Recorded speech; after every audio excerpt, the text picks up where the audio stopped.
Hey, yo, folks. Oh my god, there's a million of these, million Noblars, I think. It's gonna be really tough to deal with. Uh-oh. I'm a little bit scared for my, my life here. Kind of went narrow because I was thinking maybe Empire would go narrow as well, and now I'm feeling like Kolek's gonna be kind of terrible. He's a little expensive. Maybe we build up with Forsaken though. So I do have a lot of Forsaken in reserve, and they will be really good for clearing through the Noblars. So I think we're gonna have to wait. We're gonna have to build up. We're gonna have to be duplicitous.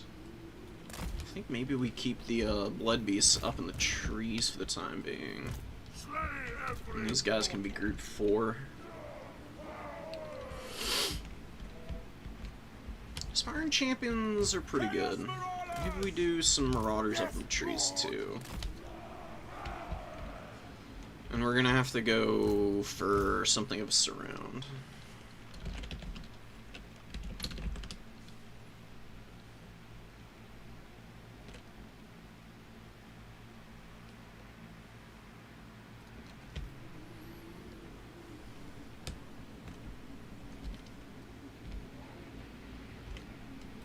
Alright. We'll leave Empire to figure it out here before we kick it off. We're going for magic. I don't know how useful it's going to be with all the bodies, but Stream of Corruption should still be pretty good for clearing out the flingers and all this other garbage, so that's not bad at all. Paymaster, a Heavens Caster with Uranins and Chain Lightning. I don't actually think that's all that strong here. Might be pretty useful. Could do Summoners of Rage. Just see what my opponent starts bringing up. He's probably going to get the Ogre Bulls out soon. We need our SCs to get up on this point so we can start capping this. Get some of the Marauders up in the trees here. It's a little bit of protection from any shooting that might come in.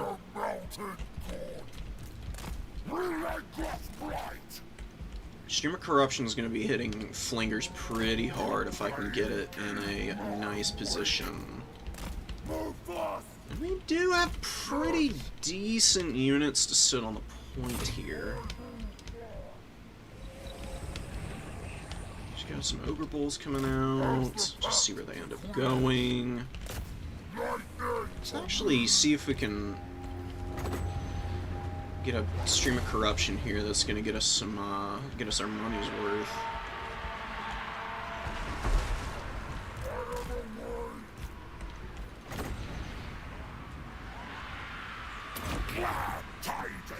Alright, this is going to be a fat Stream of Corruption.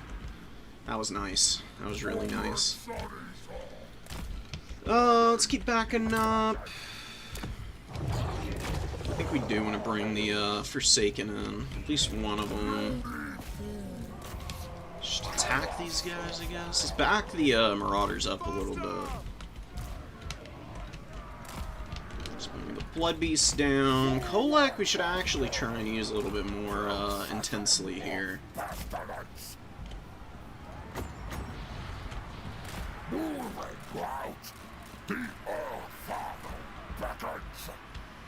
think we do bring the big boy in. Woeful tidings. The enemy has captured one of your victory points. That's really nice damage. The Nobbler Trapper's kind of broken up. The Aspiring Champions are holding great right now, and my character squad's looking pretty healthy, which is great.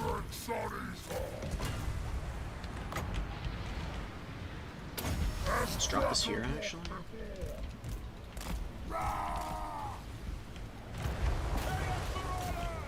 He's got Ogre Bulls. Let's actually send these guys up at the top there.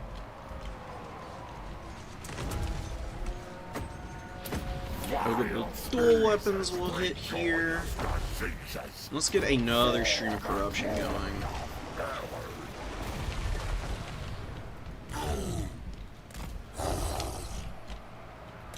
I mean, actually, we don't even need this up there. These guys are going to go to the low ground, and we'll have the Hellstriders go deal with these dudes here.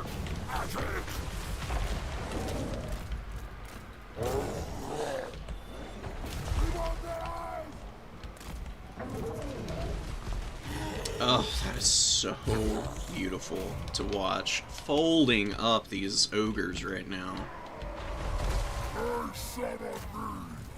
Dude, the Aspiring Champions are great here. Oh my goodness. Amazing biz working with them. Let's get up top there. Let's actually go with a Curse of the Leper. I think these guys are probably going to die, and I won't get a ton of value out of this. It won't be bad, though. It's still getting some passive healing. We've really broken this position open, and I think we can even get my opponent's Lord here.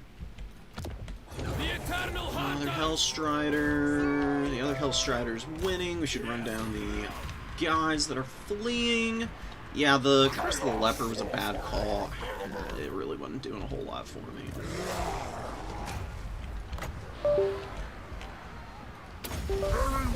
Let's hammer these guys. Oh, yeah.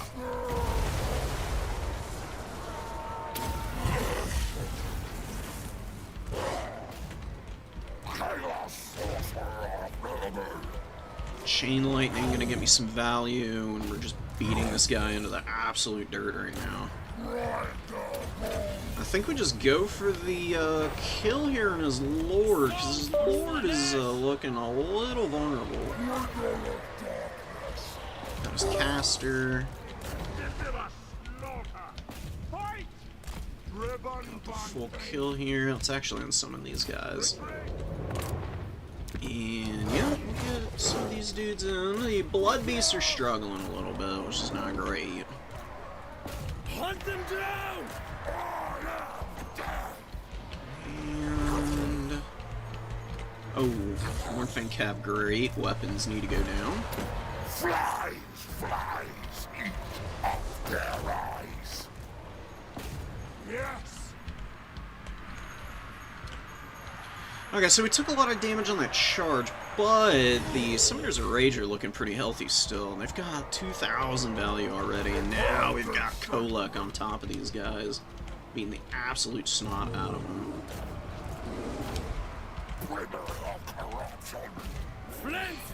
What's going on with these Hellstriders, man? They're just not killing this unit here the way that they need to be, at least.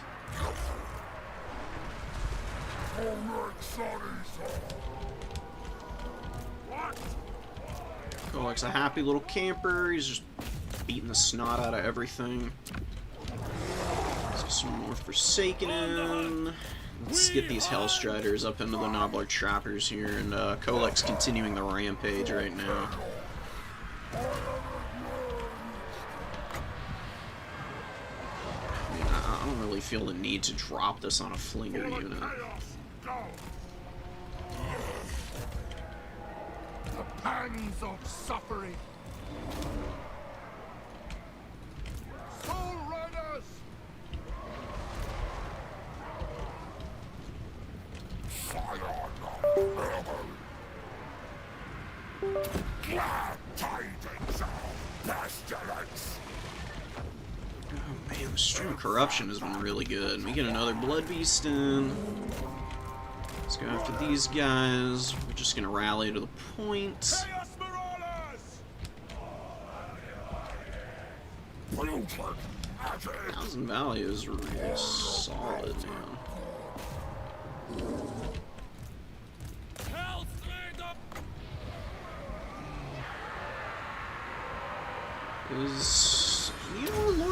Let's test Lord of the Storm out here. Maybe we hit these Gold's Man-Eaters and do some damage. Yeah, they're out of the way. It didn't even seem like it would have been all that good. Regardless.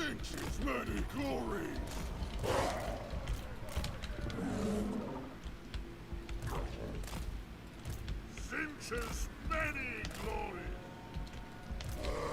Some of these guys... Throwing axes actually going to be pretty good here. Because the Golg's Maneaters are a little annoying in melee combat. They're definitely one of the stronger units in the game, honestly. God's bloody glory.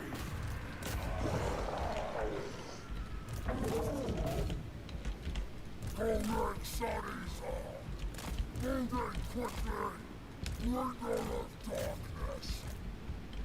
I actually was a little afraid seeing the big Nobbler line, but the Streams of Corruption really helped clear out bodies. Oh man, and now his lord is just totally fucking dead here. Absolutely screwed. Mortal fool! Take it, Summoner! Death and decay! Time to despoil! Wow, the Blood Beasts are getting folded right now. Kolek is thumping these guys. Oh man.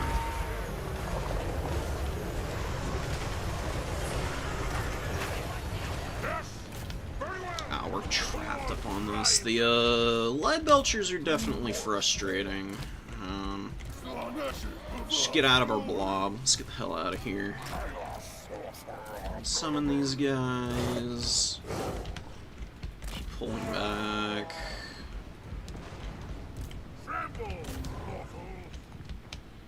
Rip. Lost a few guys, but the Maneaters can actually use these beat up Blood Beasts to run them off the field. A little bit of magic left. Some more. A few more heals. Nothing wild. Just some activations, really.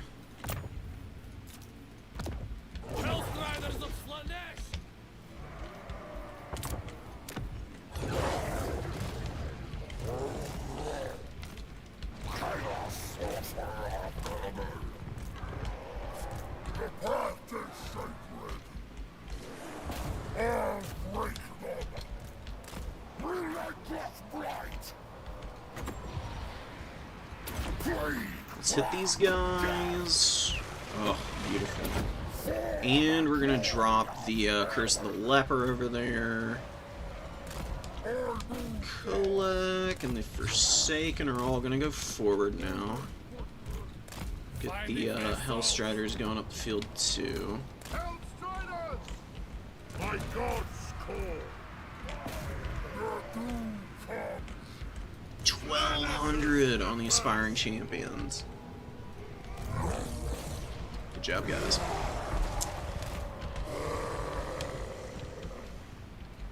Endless craving! Kill! Kill!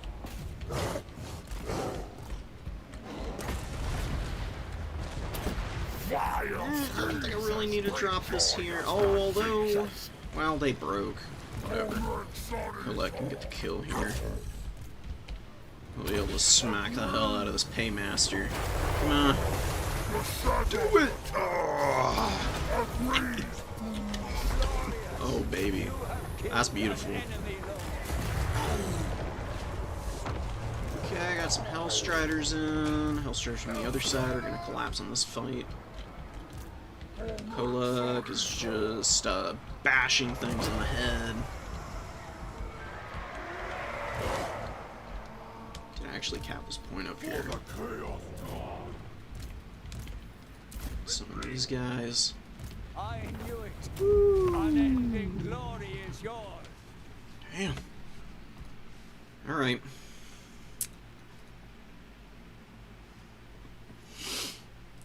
Very fun to see some Nurgle action really crushing for me. Oh my goodness. Hellstriders got great value. Throwing axes I fumbled a little bit, but Blood Beasts were solid. 700, 1100, 28 on the Summoners. Super wild to see that.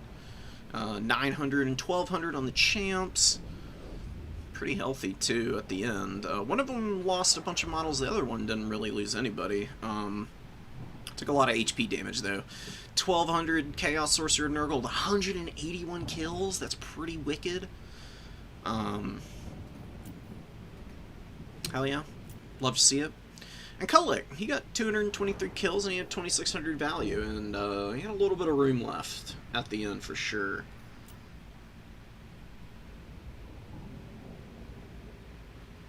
And a Burning Head also would have worked, but, you know, I really wanted to bring Kolek, so he really does need heals. He loves the Nurgle healers. You can do the lore passive and get him a decent amount of HP because each proc is 1% healing. It's rounded up, so it's actually 5 seconds, not 0.4. It's not like you're gonna heal cap doing that, but the amount of healing that you get is still pretty damn respectable. And you can swap out a Marauder Horseman if you want,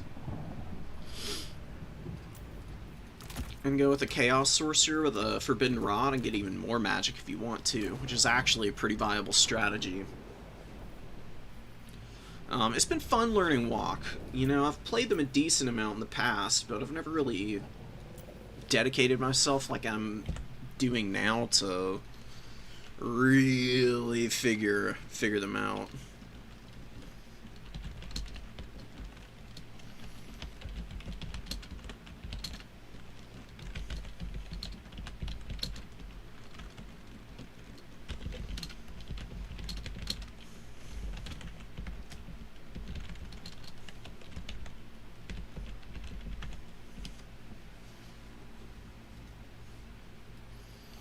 So welcome, welcome.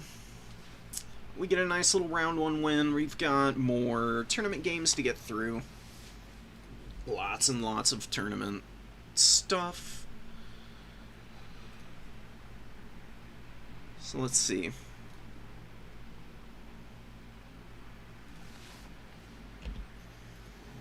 Adam and Shaftesbury are still playing. I'm technically through to round 3. I got a, you know, something of a bye round. Not like a true one, but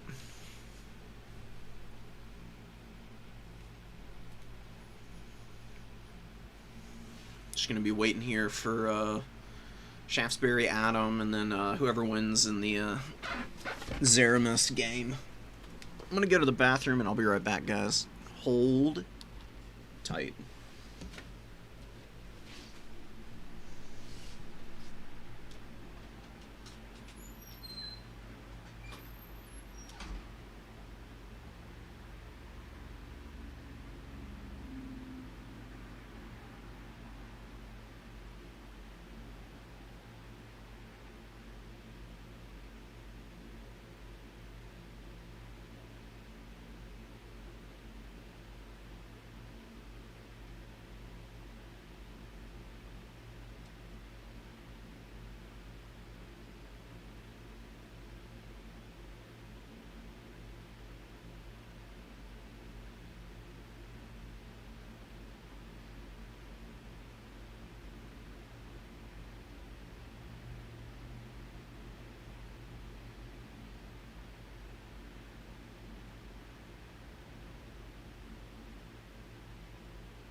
Alright, guys.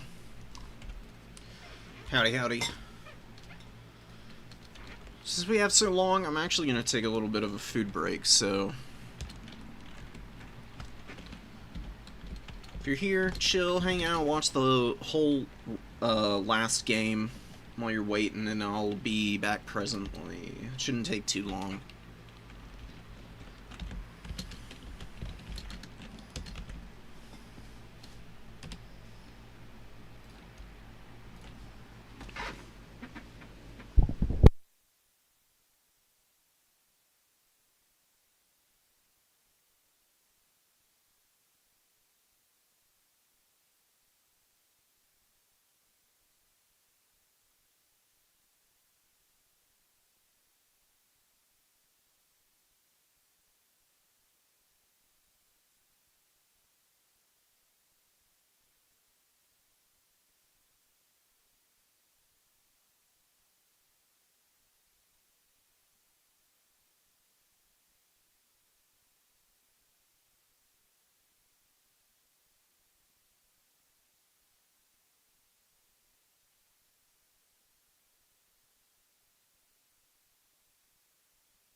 Alright, we're back.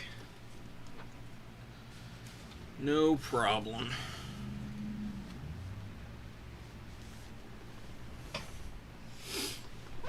We've returned.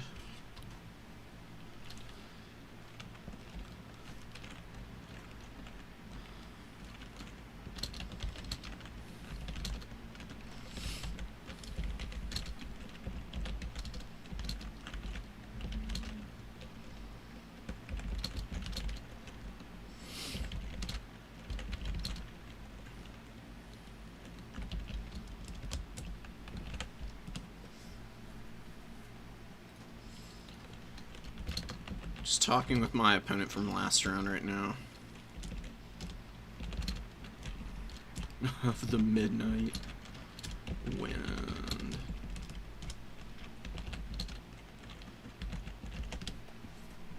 If you were here for that, you know, ogres are pretty good into Warriors of Chaos.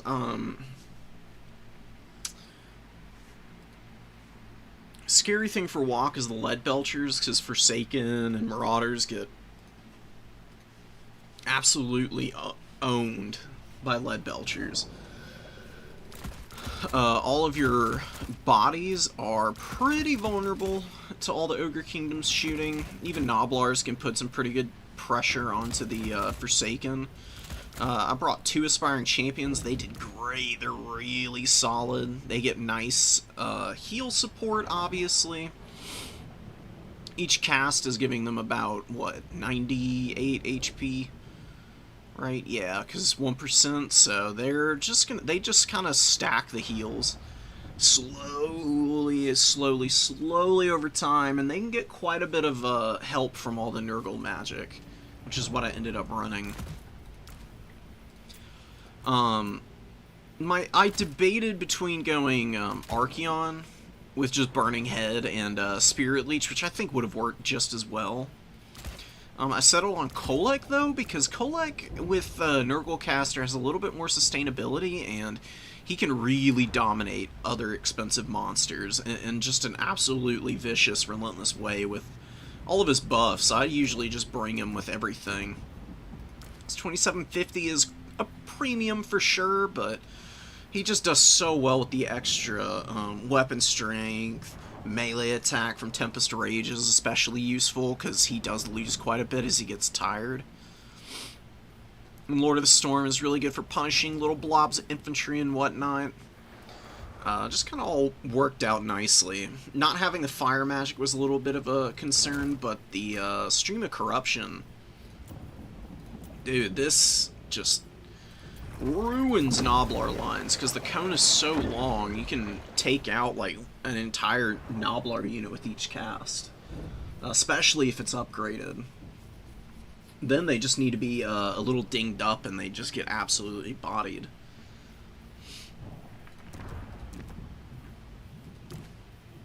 Now, plus this guy's got pretty good armor and HP totals on the Rot Beast, which I also brought him on with a little bit of melee attack, good weapon strength. You know, the melee defense is decent as well. He has a really high charge bonus, so you just get him in and out of fights, and he can actually hit pretty hard.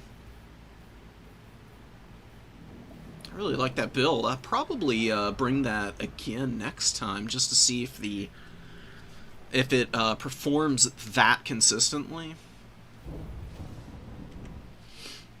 Empire was saying that he was expecting a lot of Marauders, like a really, really wide Marauder front, which is why I brought so many Noblars early. And I think that fact, and then all of his other expensive stuff was in his reinforcements, and he wasn't able to bring out enough to deal with Kolek before I had pretty equal numbers of, like, infantry, Hellstriders, and some of my other options in the field. I did clean up the Marauder Horsemen pretty quick, so I think maybe I don't bring more than one Marauder next time. Ogres are just really hard to skirmish with, or, you know, stay at a distance. You just don't really get many opportunities to kind of stay back against them. They just push you down with their missiles, or they outshoot you. Not a lot of factions are very good at outtrading the ogres in that respect. Skaven would be, but against Skaven, ogres just probably go rush, and they just stomp all the clan rats and bring a fire belly and burning head everything off the field. And then maybe have like a stone horn to tear out whatever is remaining.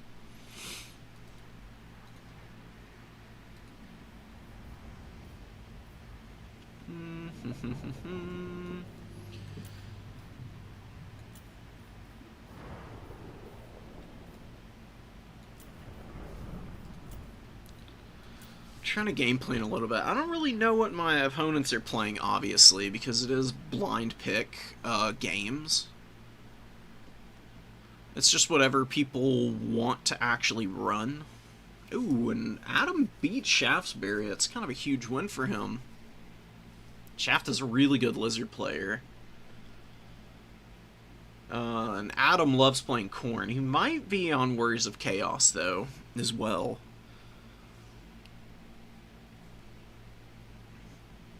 Berserk beat Wizard. And Navi and Berserk are playing now. Bird beat Riz Auto. Scarbangs into the next round. Solmir advanced over Kanate. Solmir plays a lot of ogres. If I end up facing him down, that could be an opportunity to go Warriors of Chaos with Kolek again. I've tried Sartorial. He doesn't really work against ogres. The Terror is nice, but he just doesn't really have the right spell kit for them. Final Transmutation is good for like Lord sniping, I guess, but that's about it. I just think having a really strong wind spell to thin out the Noblar numbers is the right call, especially if it's Burning Head. Fire magic is always good against Ogre Kingdoms because they really do have to have Noblars. If you can just find good setups to blob them and then blast them with the fire magic, it's pretty rough for them. Flamestorm might actually be a pretty good option against them. Archeon doesn't have that, but you could maybe do like a fire mage, like dirt cheap fire mage. With that and Burning Head, I could see how you get some pretty good value out of them that way. It's only 1,492, so in terms of cost, and it's your magic and your Lord in one package. Obviously, just play really carefully with them. Maybe do a bunch of Marauders. So I do think a nice little wide line of them can be very helpful. I did Blood Beasts and then 2 Hellstriders. Unicaps? Oh, and you can fit in the Rotting Riders now, too. Oh, and you can get them in early. That'd be pretty gnarly.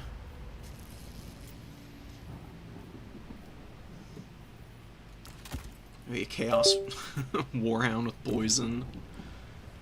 Just to run around and maybe cap an objective early or something. Not bad. They're not bad. I mean, they're cap weight, so throw them up and try and steal one early. The Rotting Riders to help secure as well. And then do the Forsaken, and we got the Blood Beasts and the Hellstriders, who are both pretty good options. Did bring the Summoners of Rage. I think they've got teeth in that matchup. Yeah, do probably bring them, even though you don't have heals for them. They're still a pretty good unit. And Chain Lightning is another little AoE you can throw down. Although you got the Rotting Riders, they've got regeneration. Maybe you don't need another dedicated anti-large piece like that.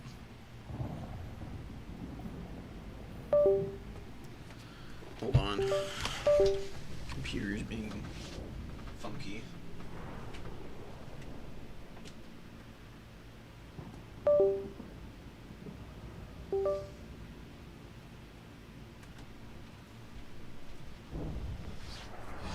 There we go. Maybe. It really wants me to know that something is connecting. Oh my god. Still not fixed. Mana Core's not bad, because you don't really have a lot of terror in here, other than the Rotting Riders. You know, Feral Mana Core can always be a nice little addition, because they can also get after Lead Belchers pretty good. Could do Exalted Heroes. I can see how they might work against Ogre Kingdoms. Can y'all hear that? Yeah, I figured. It's the... I don't know what it is.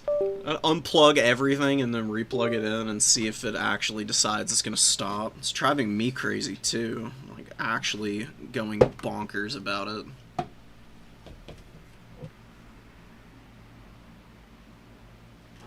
Is it done? Generic Lords on Manticores? I don't really think Chaos Lord's gonna do a lot for you. I don't really have anything good on here. It's just, like, Aether Sword isn't really that great. Standard Die is alright. Paragon of Ruin can be useful because it's, ITP Aura. Honestly, though, I think if you want the combat characters, you go with the heroes, because the heroes can come in on the Manticores as well. They do have the Doom Totem, which lowers leadership by a little bit, just -4, but if you think about a -4 leadership aura against Ogre Kingdoms, you know, that is about 10% of the leadership of a Noblar unit about. You know, they're really not that resilient in any way, especially the Flingers. They're only at 40, so you're hitting a lot of low leadership units with just a small leadership decrease. Just a little bit of damage on those Manticores. You can definitely have the Exalted Heroes running stuff off pretty fast. They are a bit of an investment, though, is the one worry. Hellfire Sword can be nice, potentially. If you want to use them even more directly as combat characters, this can lower healing, and it gives them a nice weapon strength buff. It's a shame that the Exalted Lord, or the Exalted Heroes of Tzeentch are so expensive, because, you know, I would love to bring them. I just think that this might be a little bit prohibitive in terms of cost, unless you're really stripping them down. I mean, you can see on the disc, they're $13.25. They don't cause terror or anything, either.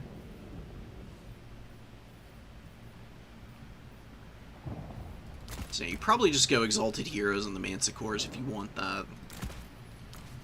I can definitely see this working pretty nicely, in fact.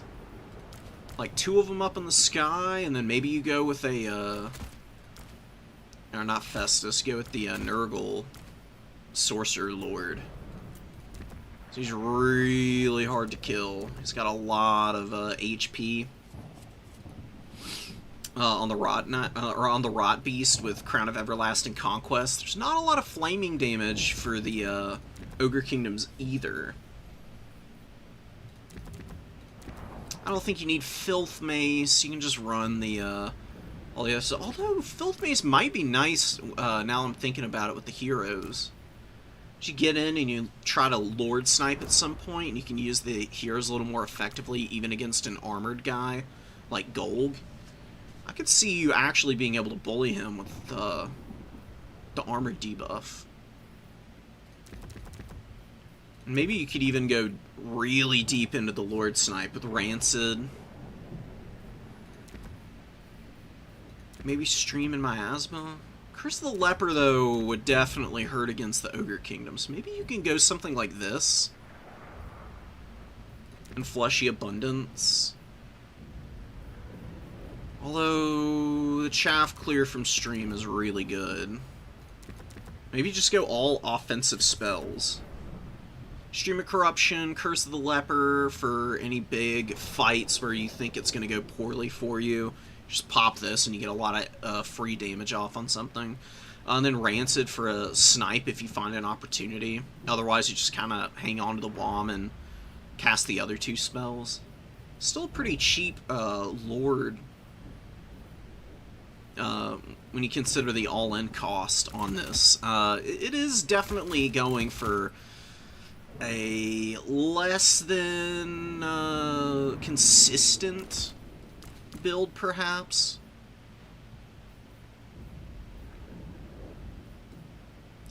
There are some things you gotta be very, very, very, very worried about running these Exalted Heroes. They can definitely get pummeled pretty hard if you're not careful.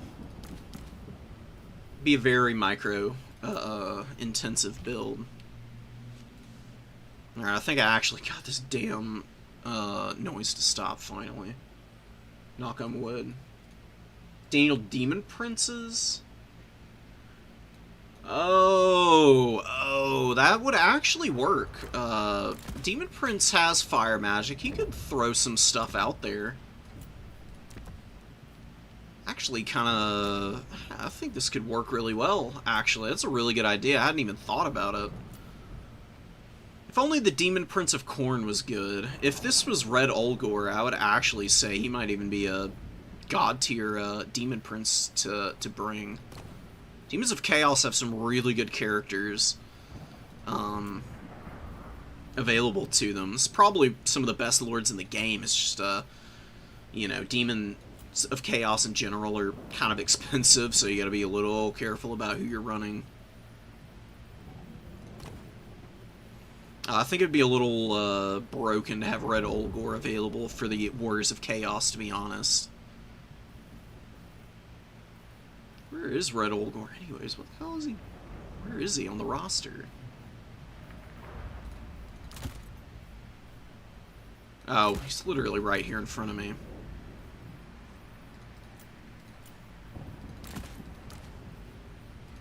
He's pretty cheap. He's got the AoE Deathbringer's really strong, and he's anti-large. Oh man, it'd be so fun to use this guy on walk against the Ogre Kingdoms. Alas, he's shunted away on a roster that's honestly pretty fun to play, but not really my cup of tea. Maybe I'll get around to Demons of Chaos one day. Play a little bit more of them. You can run the Fire Prince, though. I mean, just use Burning Head and Flamestorm and just delete everything. Demon Prince of Slanesh would be interesting. Probably wouldn't do much. Khorne's is just not good. Especially not good against Ogre Kingdoms as well. The Tzeentch Demon Prince might be half decent. Blue Fires here can do some pretty good damage to Lead Belchers. And maybe you can use Treason as Tzeentch for, like, terror blob shenanigans. You just leadership break all of the Noblars off the field. Easy peasy. You get Arcane Flight, which raises spell mastery, which is decent. Winds of Change is a really nice power recharge.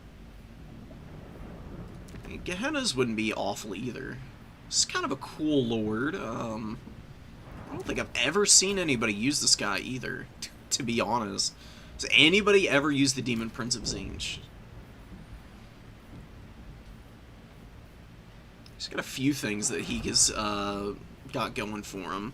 Periodic Change is always half decent. Just leave that on. It's a perpetual barrier replenishment.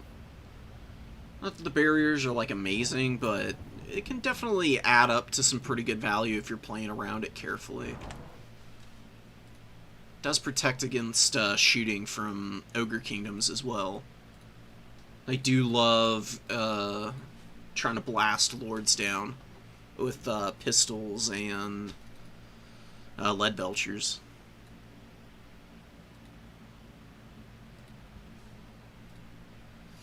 Are they done yet? It's been a while. I guess I do have some replays we could go through. Getting a little bored of talking about the Warriors of Chaos have such a varied roster. They can do pretty much whatever they want and have a pretty good time.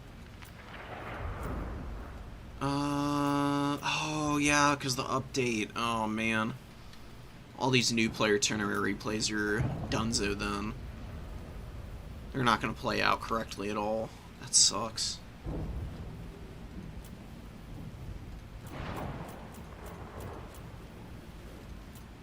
I could do some of my games from... not yesterday because they were on stream, but I've got a few other replays that maybe we can look at.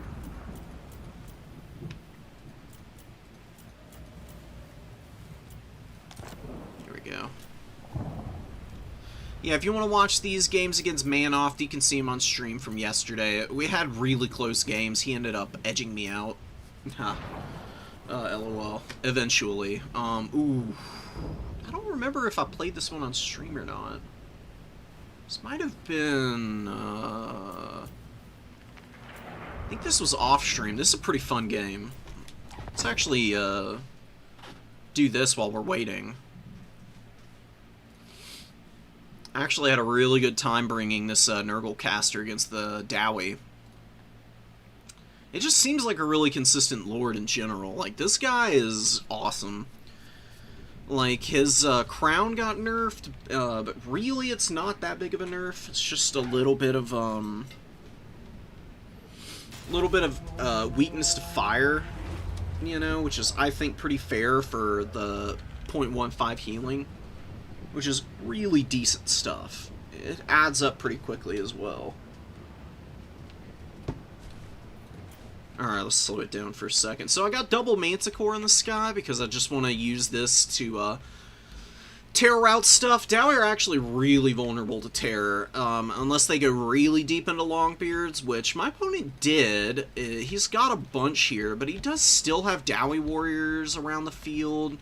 And unfortunately, for me, the Bugman's Rangers are immune to psychology, but regular Rangers are not. If your opponent goes really wide with Rangers, like just the regular variant, then you can also use the Manticores to terror out those guys. And they do it very effectively, because you just sandwich. Have like one Manticore charge the front, and the other flies around and charges from behind. Do a little pinch maneuver. That usually breaks leadership with Manticores.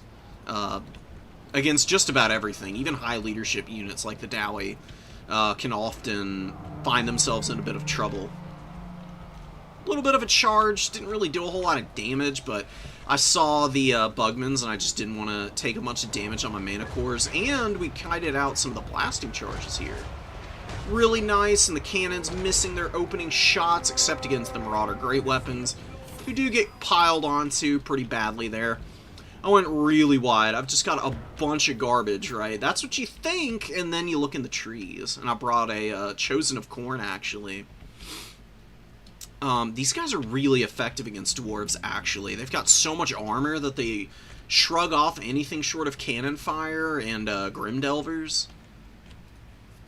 Iron Drakes with the Trollhammers can do some damage to them, but they're kind of a bit of a linchpin to my strategy here, because I'm going for a little bit of a side push. So my goal here is to grab the #1 if possible. But if my opponent's going deep into the middle and I can't win a straight-up trade, the option here was the Hell Cannon to hammer missiles and then any infantry that might be hanging out on the point, because last time I played Rangito, he went Thorgrim, and it was a very tough blob to get through. Having a way to wear it down with some affordable options and just a out-cap with the Marauders and everything was the general gist of my idea, and then a back push with an elite unit with the extra cap weight, just to really mess with how slow the Dowie tend to be in general.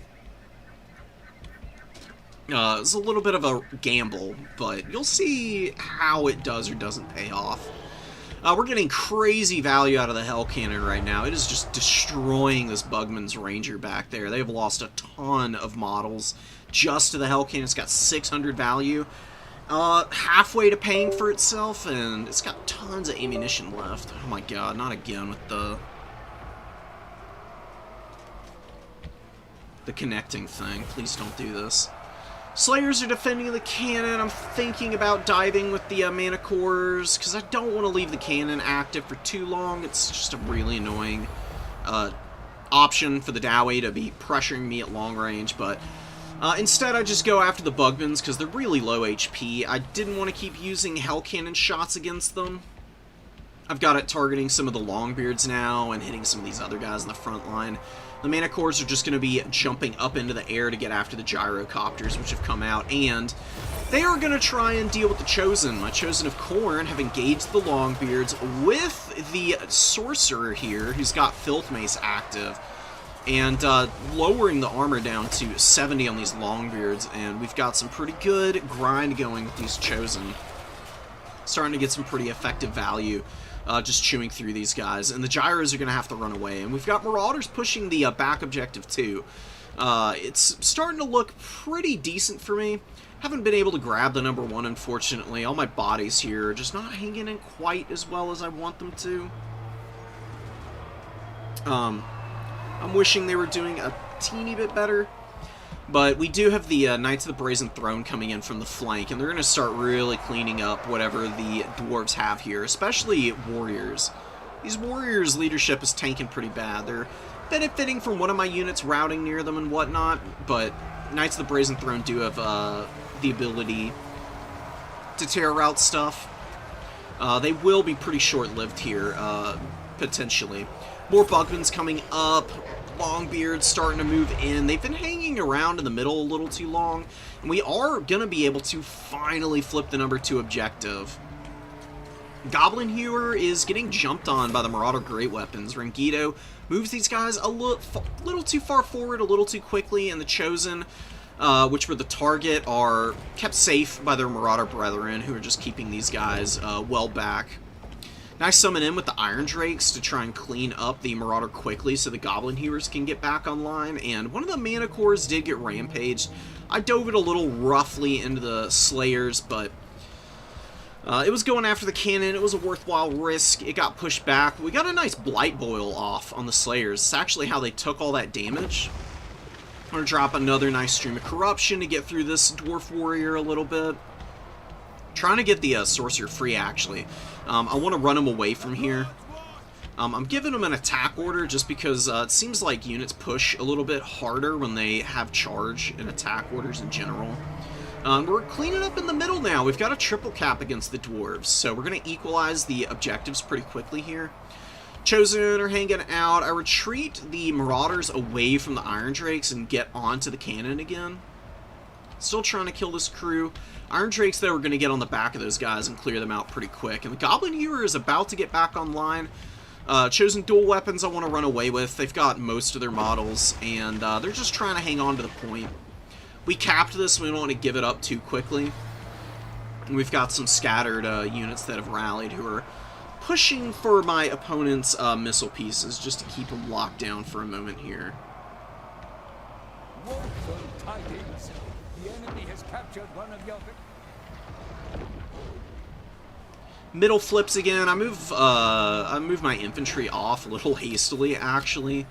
And this Tattered Longbeard, Garagrim, and Thorgrim actually flipped this objective pretty quick. I was a little surprised. It was pretty unfortunate. Goblin Hewer is about to start chunking down the Chosen. It got like one shot off, but then the Manicore got on these guys. And the Iron Drakes actually are kind of ruining their own Goblin Hewer unit. Doing a lot of friendly fire damage. Way more than the Manicore was ever going to be able to get done. Marauders deep pushing against the Bugmans. We're just trying to keep this cannon shut down as long as possible. It's very annoying. Tool, obviously. Gyrocopters break off their attack and get after my Hell Cannon. They shoot the whole crew down, which is pretty brutal. My Manicore was doing some good work against it, but my opponent disengaged very nicely, and then my Manicore took a bunch of damage, and then it was running. It's back online now, and I really want to keep this Gyro shut down. Really close game. As you can see, the values are actually equalizing quite a bit. I had a nice lead early, but Goblin Hewers get a great volley off against my Chosen, doing a bunch of damage to them. The Grim Delvers are on the flank here. We do get after the Goblin Hewer crew, though, and they are very, very hurt right now. We're going to be pulling back Knights of the Brazen Throne. We get another Blight Boil here, chunking the Slayers down, half their HP gone. With one solid blow. I mean, really impressed by the Blight Boil action, in fact. I thought it was going to be a little bit bad. It's never been a great spell, but the Dowie have a little bit of a hard time running away from magic. And Slayers are kind of the hardest thing to deal with that the Dowie have, so bringing a really chunky, high damage radius spell with a ton of base damage values, actually not a bad idea, and it gets even more powerful if you overcast it. Quite a fair margin. Pretty decently efficient. Just get some nice big blobs, and you can definitely get some good work out of this guy. I do have a... did I bring him out yet? I have not brought him out yet. I've got something in reserve to help facilitate more casting for my guy, obviously. We're going to give up the number 2. We've done a pretty good job of holding this down. We've got our number 3, and we've got a nice little push coming in. With Blood Beasts and Chaos Warriors, get a nice little charge into Garagrim, and I'm going to pull back the Chaos Sorcerer. He's only just now starting to take damage. He's got a lot left to give. And Blood Beasts actually kind of punt Garagrim away from Thorgrim, and then I'm like, okay, well, actually, I can get a good kill on him here, potentially. So we're going to jump right onto him with the Blood Beasts. They are great at killing unarmored stuff, and Garagrim is 0 armor, so 155 weapon strength on these guys, and 46 melee attack. Definitely going to get through poor Garagrim here.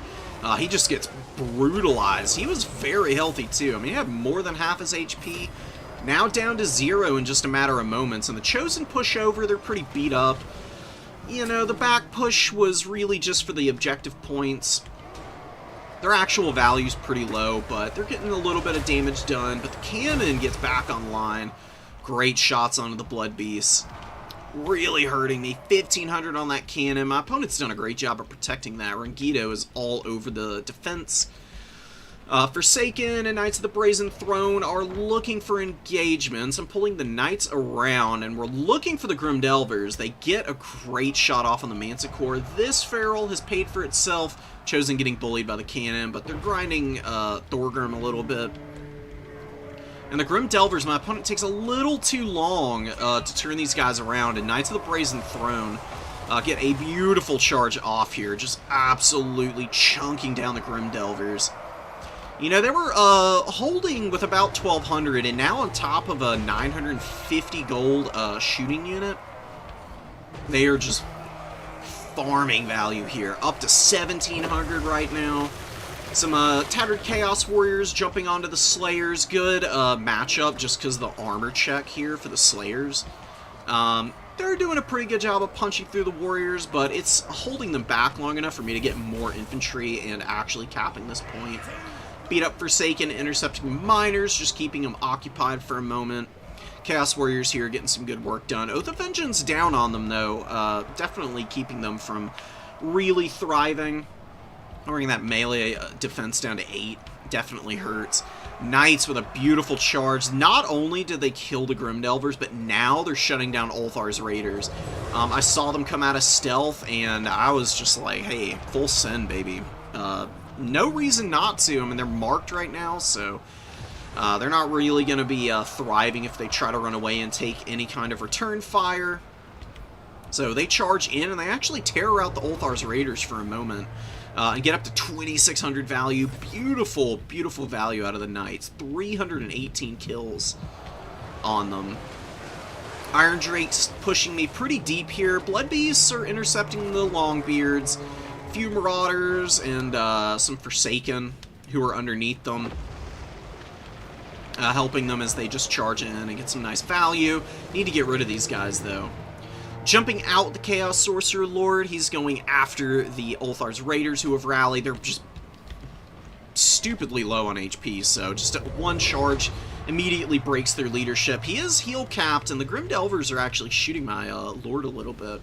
Thankfully, they don't have that many models, so a little bit lacking in terms of the HP damage. A lot of my units running away from the middle. They really haven't been doing too hot, to be honest. Been a bit of a struggle. A couple Marauder Great Weapons finally are able to get deep here.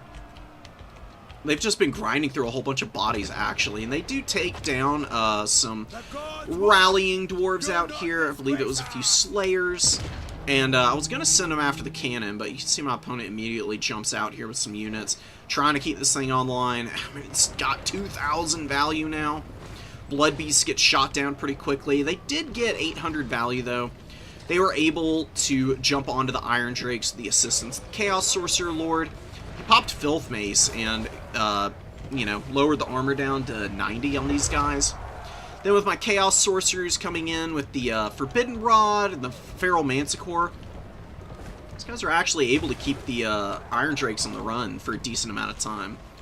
Marauders going for the Grim Delvers, get them offline. Ulthar's Raiders are very beat up, trying to get some value. And I do lose the number 1.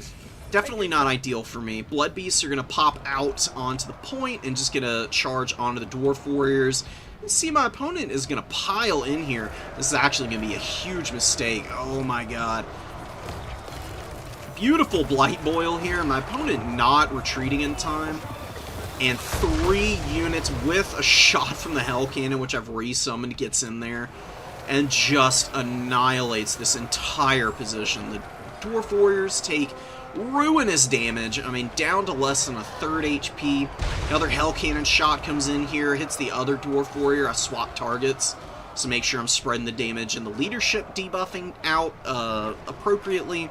You can see these guys with all of the leadership malices just immediately break. All 3 of those units run, and we immediately recap the number 1 objective. And my opponent was holding pretty well, but with all of his units running away on the number 1, and him having to summon a bunch of stuff out to the number 2, now I just don't have time for any kind of recap.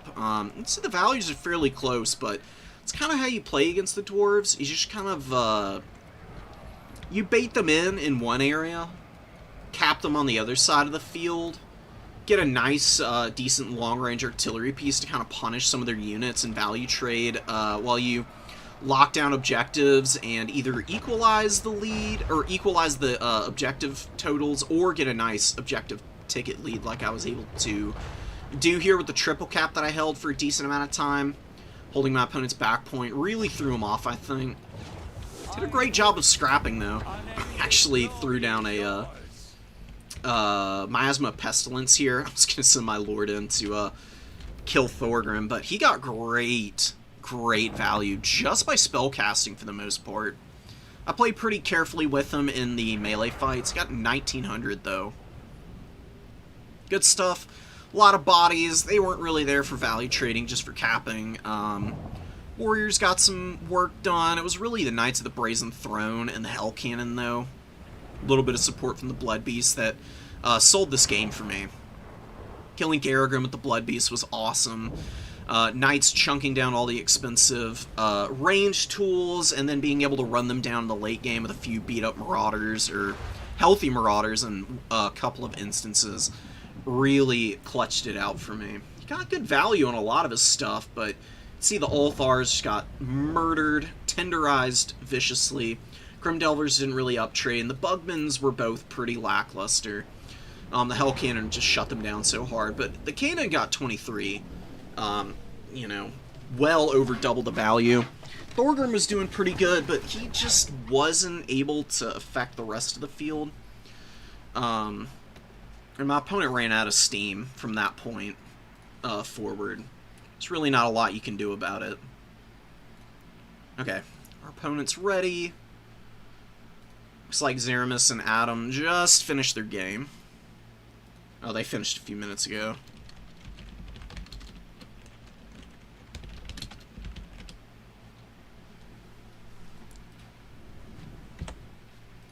I missed his message because apparently we've never played before.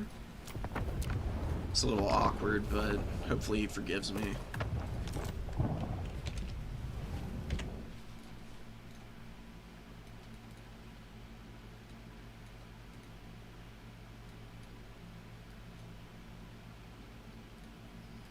Yeah, the barrier protecting from miscast damage is pretty nice. Acapella, isn't that is that Finnish or Swedish?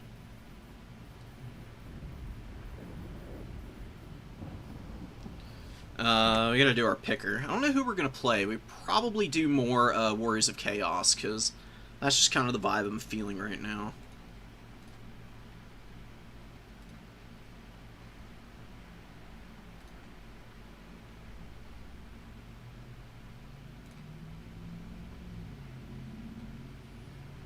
Okay, he's going Kislev. Kislev's pretty good into Warriors of Chaos, but we've got good Lord options here.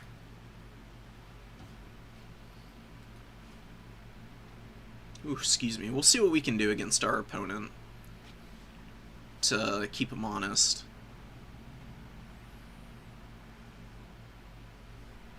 What's going on with the rest of bracket? The third leg is about to start. We have... It's definitely been taking a lot of time for a lot of these games, but hopefully we'll be able to win here and get to the semis. And, hey, I mean, if we run into Bird or Berserk, had a lot of really close games against them, against both of them. I think we could get a win there if we play our cards right. Kislev's a little tricky because they've got really good magic against your troops. They can do wicked damage. Dropping Blizzard, Hailstorm, and Hawks of Miska. All of those spells are very powerful. But I've also got really effective spells with Searing Doom and Burning Head. So I think we're going to try and make the fight swing in our favor by really hammering any Kossars, the Burning Head, and Searing Doom for any Cav. I think we'll be able to effectively juggle that. Maybe we have a Womb Battery. Really do. I'm starting to really like it for the Warriors of Chaos. So you don't have to overcast any magic and you know, really, and try and really stretch yourself for, like, the max amount of damage. You can go a little bit lighter and still get some pretty good effect. Hell Scourges are actually pretty good against Kislev in my experience, so we might throw one in here as a line holder on an off-angle objective. Probably one of the objectives that's kind of covered by trees, and the Aspired Champions go to the middle. They're pretty resilient against shooting, because they just have tons of HP on low models, and a lot of armor with the Silver Shield. Hellstriders, I'm not really a fan of Hellstriders against Kislev, to be honest. They're not bad, but maybe we go pretty heavy into some other options. Rodder Cav, maybe.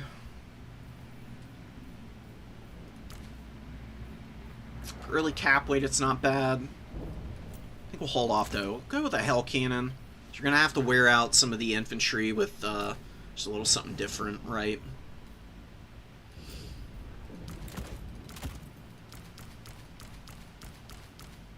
Really small number of units. I think we want to spread out a little bit more here. Really wish I had a Scourge Warrior, but I think this is good enough. Just one plain old Chaos Warrior. Forsaken against Kislev. Actually, don't know. Maybe the Rotting Riders are not the way to go. They're pretty expensive. We go max Blood Beasts. Actually, really been enjoying them. We still got some money, so maybe we do get Rotting Riders in here, or maybe a Skull Crusher. It's a toughie. It's a toughie for sure. Maybe a Bile Troll. Let's try a Bile Troll out and see what they can accomplish. A couple of Horsemen for Frost Worms. My opponent goes really deep into them. That could be a bit of a problem for me. I think we'll go 2 Forsaken and a couple of Great Weapon Marauders, perhaps. Maybe we go 2 Throwing Axes instead. It's just better AP values. 1500. Swords of Chaos are kind of memey. I've been trying them. They're just really not that good. I'll do 1 Hellstrider. And 1 Manticore. Yeah, Manticores can help Archeon a lot more than you'd think, so we'll do that. Let's just kick it off here.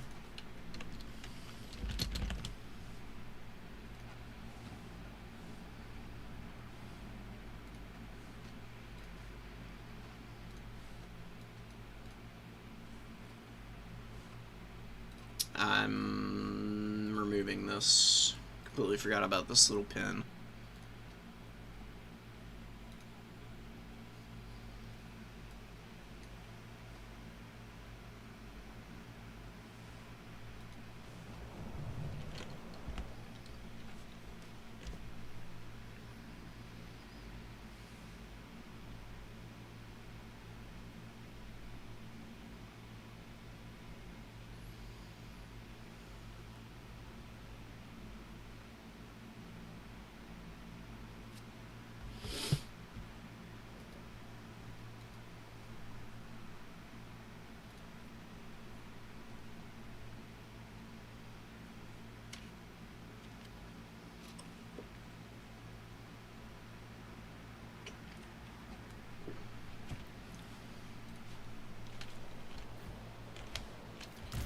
It doesn't have a ton of units. It's a really good map for Hell Cannons because there's a lot of tree cover. You can keep these things pretty safe from artillery. Yeah, I think we just go for number 2 and the number 3 for now. I'm gonna keep 1 Marauder out here for the time being. Yeah, and Archie, we're just gonna have to use him carefully. Don't want to let him get sniped. You know, there's a lot of healing that Kislev can bring out, and I don't have any healing for Archie this time around. Sometimes it's worth bringing a Nurgle-caster with Fleshy just in case, but I think here we're just gonna try and value trade with his magic as much as possible. We bring out Blood Beasts and other stuff to try and control the mobile game as best we can.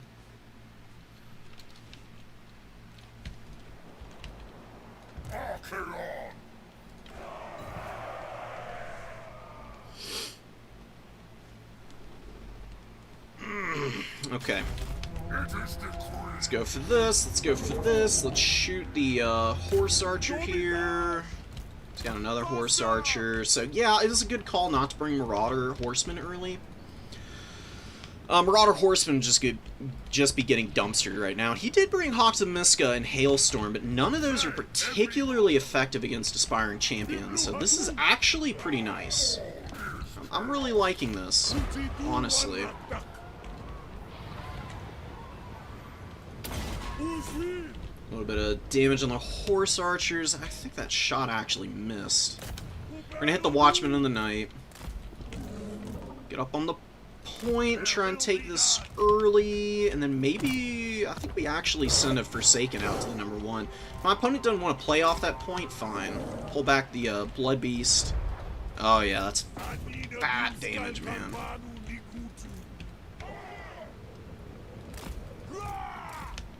Get our infantry on this point. Archie just needs to stay away from the shooting.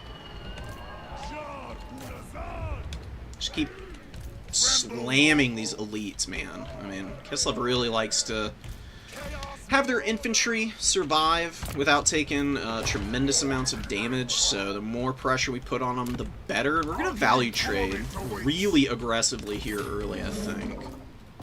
That's going to be my priority for now. We're going to start looking for Searing Dooms. See, my opponent's going to send the cavalry over to try and help hold that point. I think we send another Forsaken over there because it's a lot of armor for him to deal with. Keep hammering infantry. That Searing Doom really wasn't that good. Just at least send the Chaos Warrior forward. Let's try and pull back a little bit and get away from the Worm and the Watchman for a moment.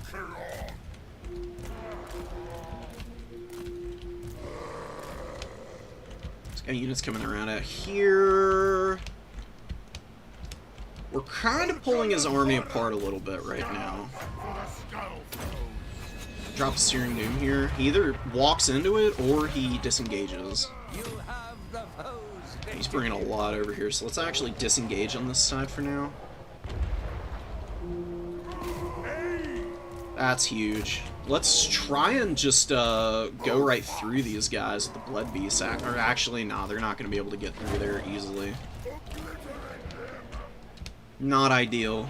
And hit the guard. Oh, that's beautiful, man. The damage is so nice right now. Let's get the Blood Beast out. Could use some more magic. Keep pushing. I think a Overcast Burning Head might actually kill these guys here.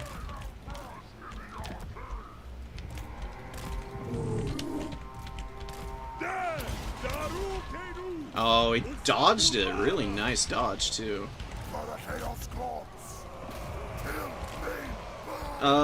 Hailstorm. Maybe I can dodge some of this damage. It's doing a lot of work against me. Pretty painful, pretty painful.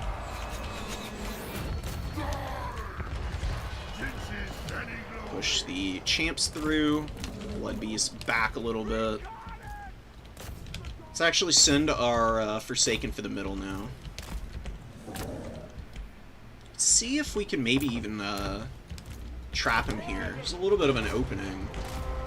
We can push through, believe it or not.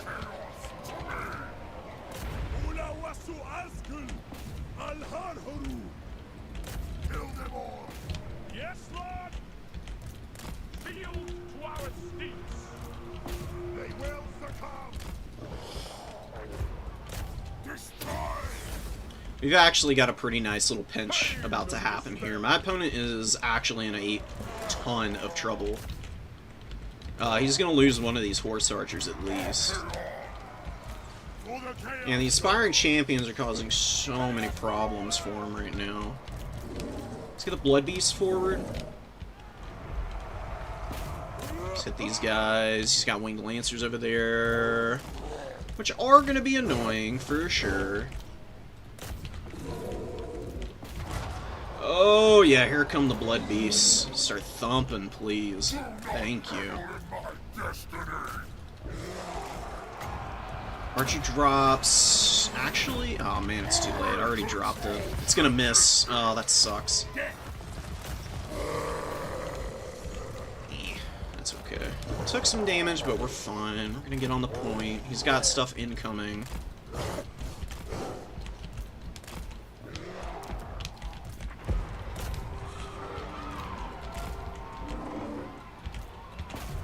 Killed a lot of his horse archers. So our value trading's looking a little bit better. Aspiring Champions have ground down a ton of units here. Got more incoming. We've got Marauders. Great weapons. Really not that bad. A lot of Marauders that are... Yeah, I'll save on the magic. We'll actually drop some over here. Hellcannon's missing shots now, which is pretty frustrating. Oh, there's another Winged Lancer out here. Going after my Marauders that are holding that point. Okay, but we get a... Oh my god, we are destroying his entire army here. Oh my god. He's not having a good time right now. Let's bounce out and go after these guys right here.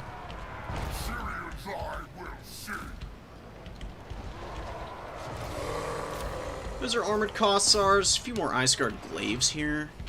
We're doing some work.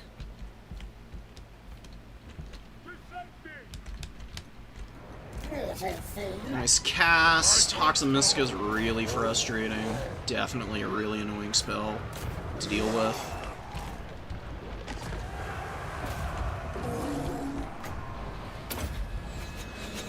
Let's hammer those Winged Lancers. Let's get another Blood Beast in. Do we unsummon this guy? He's got 1500 value. It's really not bad at all. It's going pretty nicely. Ew, that hurts. Good kills here. We get the point 2. Blood Beasts are doing what they can. They're holding their own. So their Blood Beast is going to try and hold that back point for now. We're going to get another Searing Doom up in a moment. We're going to hit the other Winged Lancer here. Oh, we might not even need to, though. We might save it. Oath Brothers of Tor are on the way in. Which is kind of cool. They're like a fun unit. Oh, man, he routed my caster before we were able to get the magic off, which hurts. Let's summon these guys. Let's actually get the Marauder Horseman in. It'll be a pretty good tool against the Oath Brothers here. Let's actually go get these guys. We'll be aggressive. I think it's the right call. Cossars are holding pretty nicely. We're gonna just skirmish away from these guys. Unsummon the Hell Cannon and get money back. Get more bodies in. Blood Beasts. We're gonna hide in the trees. They'll keep capping. Ooh, that was a really nice shot from the little Grom there.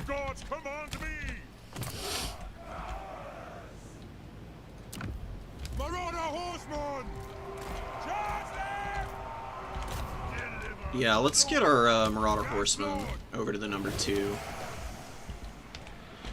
Yeah, Zermis is doing pretty damn good. He's really holding his own right now.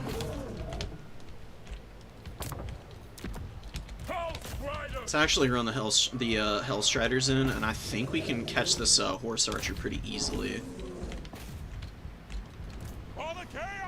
Yeah, and now we've got Cav capture weight here. Oh, baby. Oh, get wrecked, Horse Archers. That's beautiful. That's exactly what I needed there. And those aspiring champions holding to the bitter end are gods on Earth. They very well might win me this game. That is a huge kill. Bye-bye, Archers. And now we can cap the number 3 and bring our Blood Beast over. This Blood Beast is like no HP. They've struggled a little bit. It's not been perfect, honestly. Really could have stood to use my Lord a little more aggressively, I guess. Maybe we can go get this little Grom. Just have the throwing axes value trade a little bit.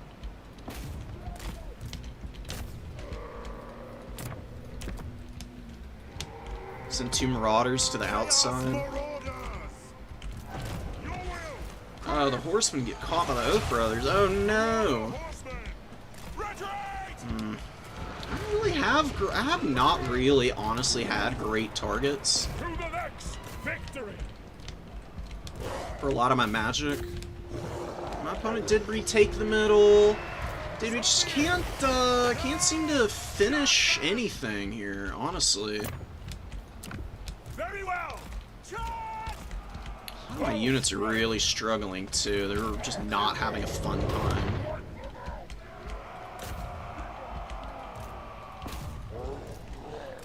But this cap here might be nice. Get away, guys. Why are y'all sticking around here?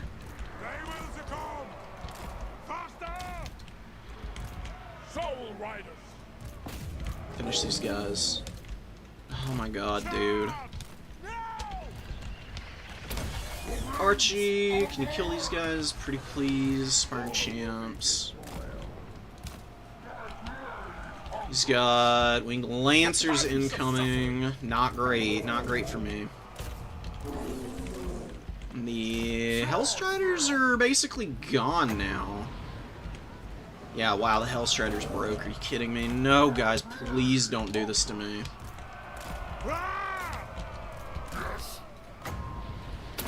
It's gonna be a nice one. Honestly, my magic is just not that good. I think I maybe wanted some, a different lore, perhaps. Because it's been pretty lackluster. if I'm being honest. I've really not been enjoying the magic game here. My opponent's been bullying with the Lord way better than I have. She's got so many beaten up units that are still hanging in here, right? Like, my guys are just not hanging in quite the same.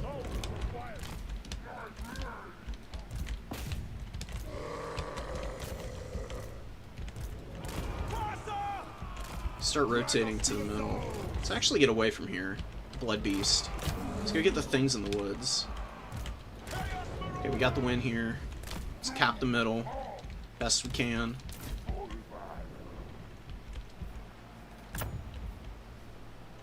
Feral Manticore, maybe?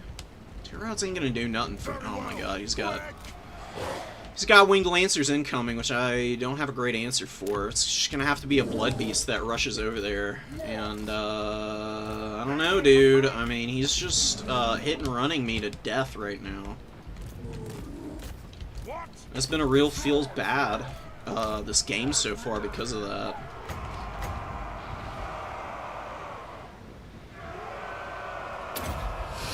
Hopefully this Searing Doom does something, dude. The Marauders just can't do a damn thing. They're so useless. Oh my god. They stink. They have just sucked it up this whole game.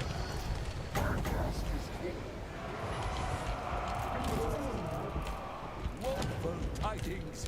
The enemy has captured one of your victory points. Take it back. Hell Striders are slaughtered!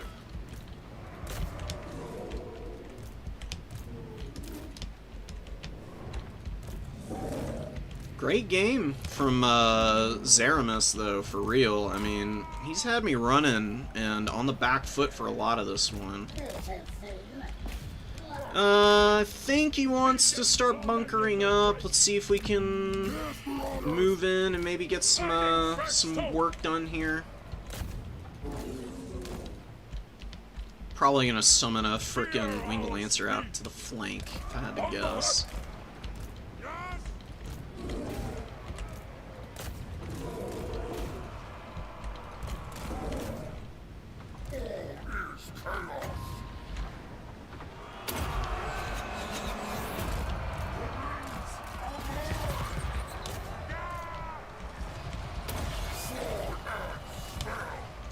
Don't want our Lord to die.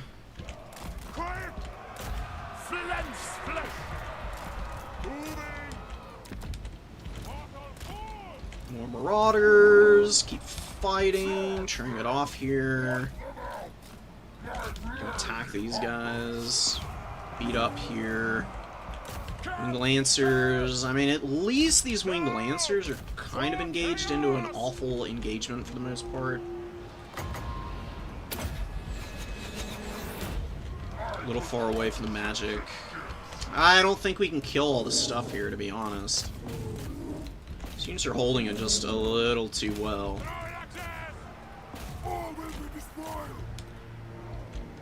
He's got more bodies there, too. Doesn't have anything going to the outside. Oh, the durability is gonna end up ruining me here, I think. What is this? Cosmic Dervish. Just hammer these. Oh, god damn it, the magic, dude. I double tapped it, now I get punished for it. Oh no.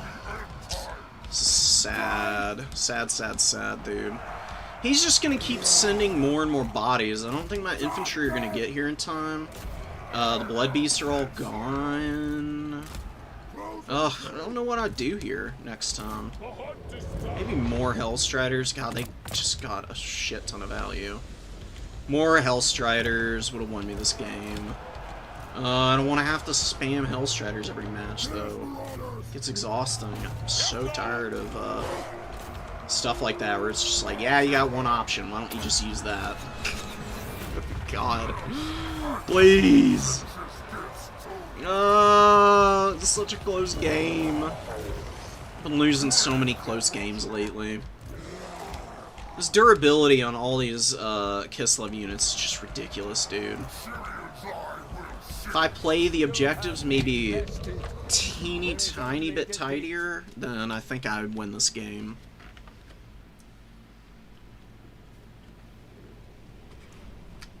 And not breaking anything really hurt me. And, I mean, just look at the value on the infantry. I mean, they were almost all useless. Although, the Blood Beast got good value, this first one really didn't do so well.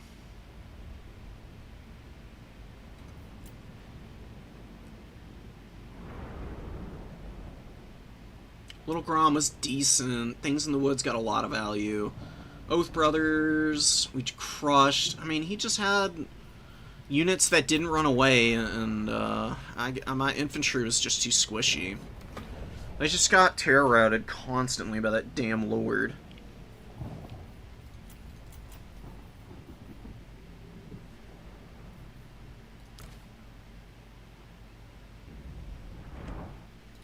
R.I.P.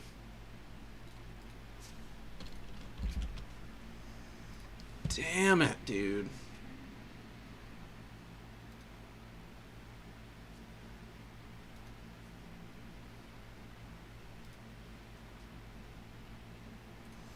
Oh, we can still check in for the third leg. Oh, beautiful. Oh my goodness. Huge. Alright, so we lost, but we're not out yet. We can, maybe. Oh, damn it, no, never mind. We didn't check in time. No. We're just a bit too slow. Ouch.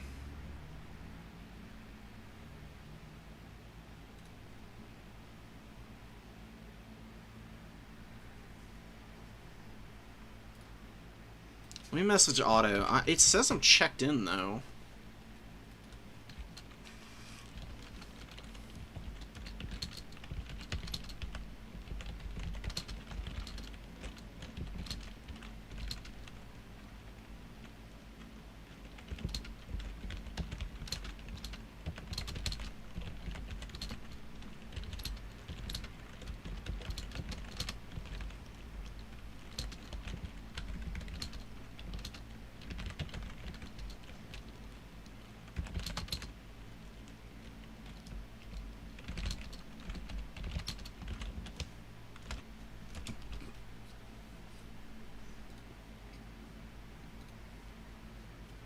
Should be relatively easy to fit me in.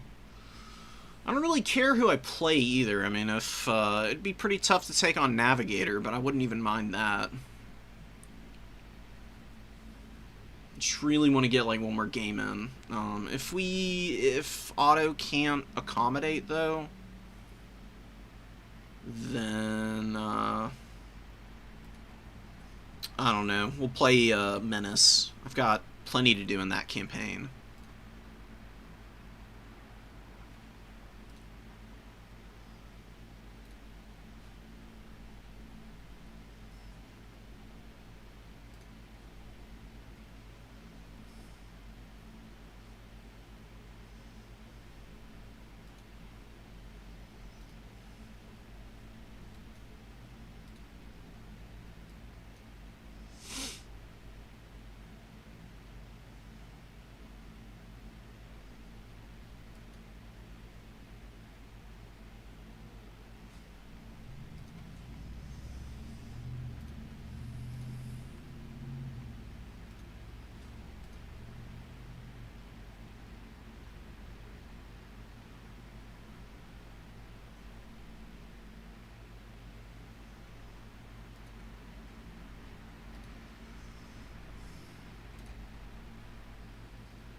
Okay, cool. So B6 and I are going to play, actually. It's super awesome. It's been a while since we've had a match, too. So, Otto was kind enough to accommodate. Oh, well, password is 1. Beautiful.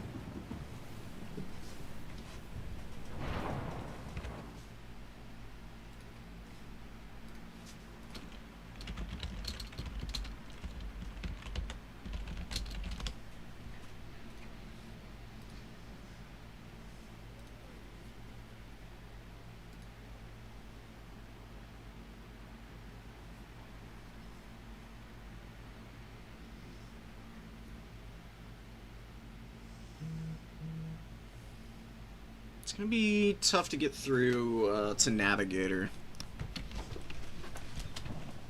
I gotta go do something real quick, guys, so I'll be right back.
Alright, we're back. B6 and I both needed a second.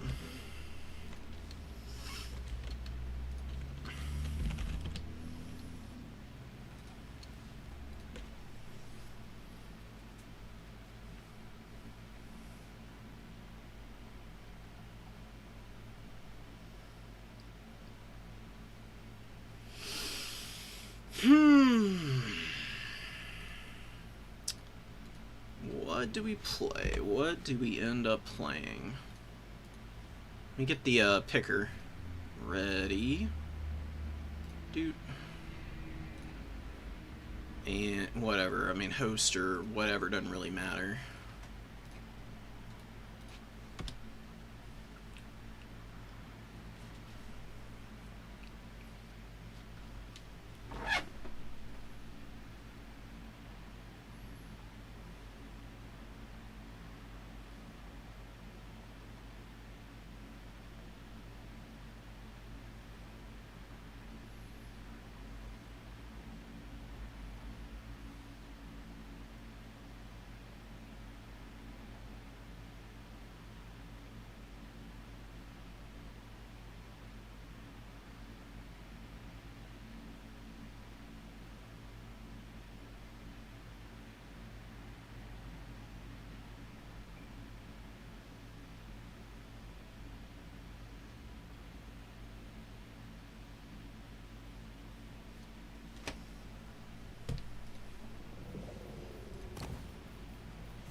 Let's play some Beastmen.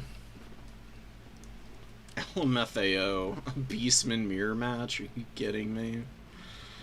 Oh my god.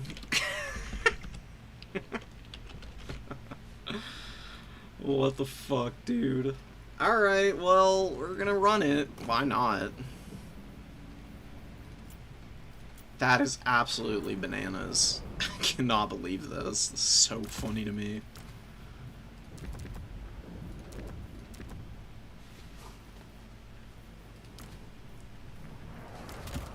You know what, though? It's gonna be a fun game.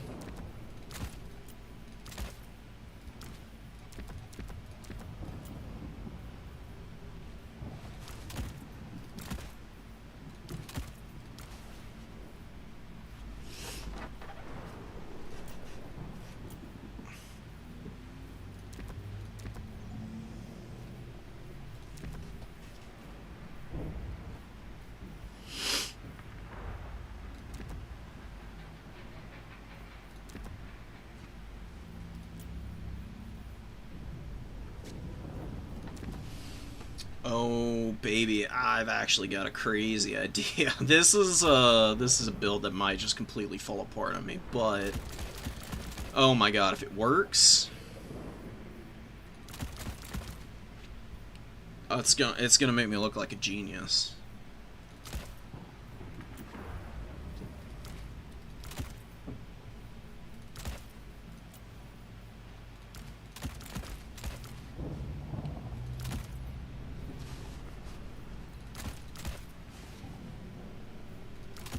Maybe we don't need more of those guys. I don't want them. Go a couple of these. Pretty strong.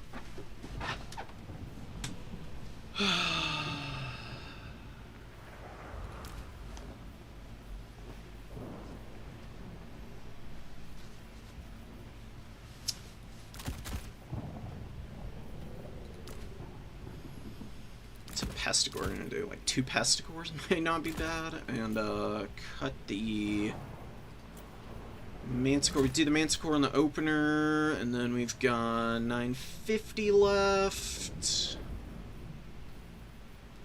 Chaos Spawn. This is a whack-ass build, dude.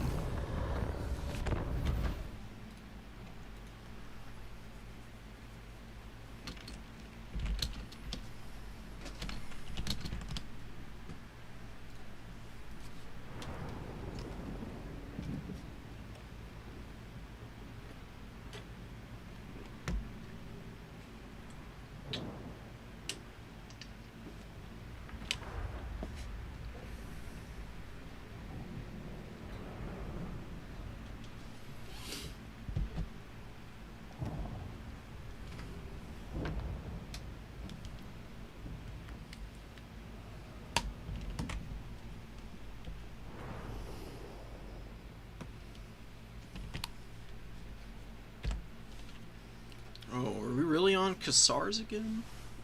Okay. Oh, we are. Hell yeah. Cool. I don't mind.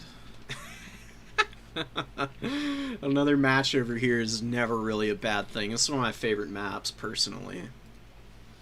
Oh god, guys, this is gonna be a mess. Beastman Mirror is fast-paced, to say the least. Oh my god, he went 7 units? Holy crap, what did he bring?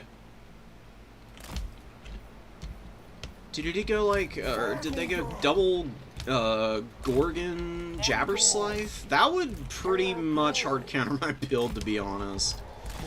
I don't know if I'd be able to survive facing that down, if I'm being frank.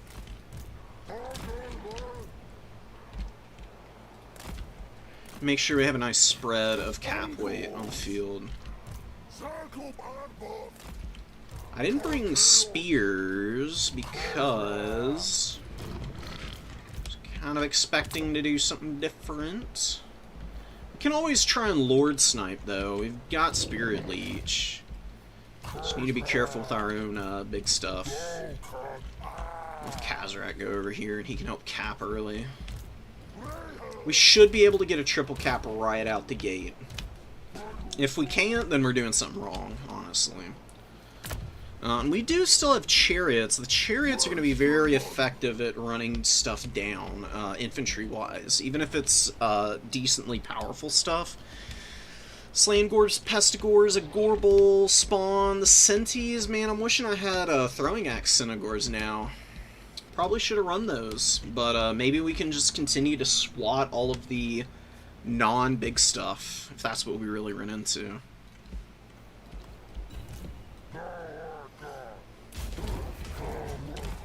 Yeah, it's the double Gorgon Jabberslife build.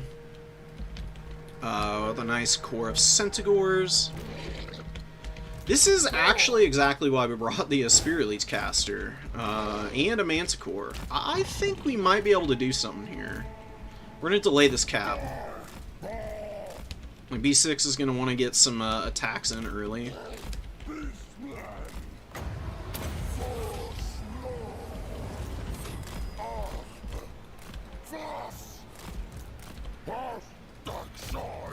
Let's just brazenly attack here.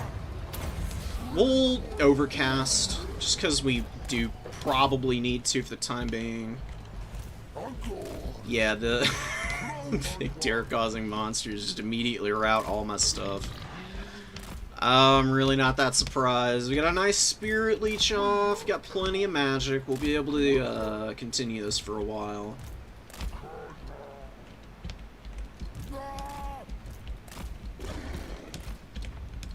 Core herder just dead, absolutely demolished.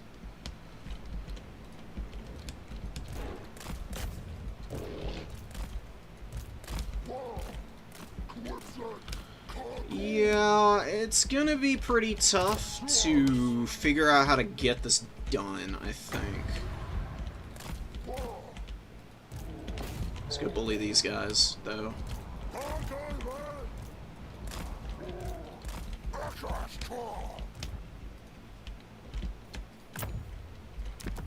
Let's get my own Slangors in. Senties.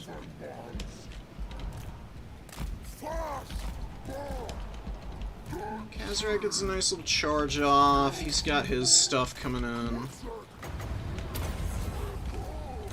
See if we can get some damage off on Malagor. Okay, he comes in. We get a nice cast off on him.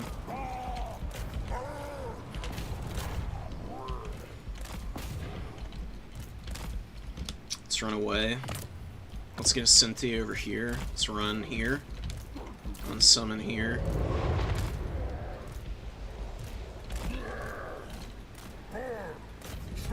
I'm gonna pull him into my guys. Let's get away.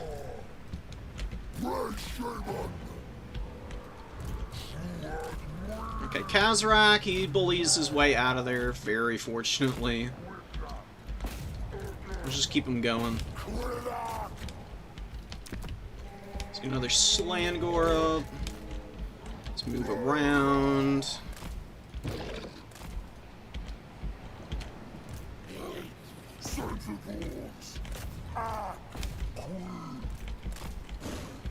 We do not want to land in there.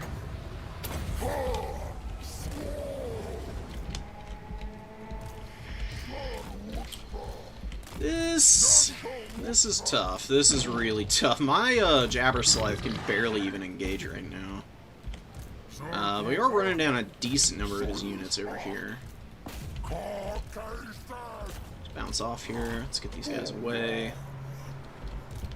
Kazrak is doing actually pretty well, to be honest. He's smacking some stuff up for sure.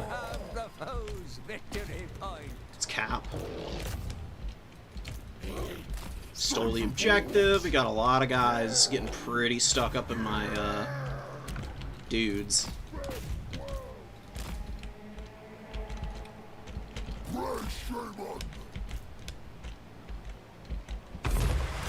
Nice flock of doom, but my Slangors is really starting to grind. Oh, they're going crazy right now. That's huge. His jab is doing pretty good. Mine gets caught. I fumble with this thing a little bit here. Definitely a bit of a mistake.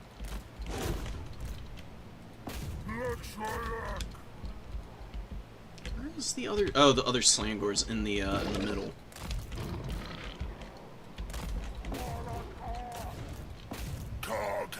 Okay, we're actually... Oh my god, we just terror-raided like all of his Senegors. Oh, they're all running away. It's beautiful.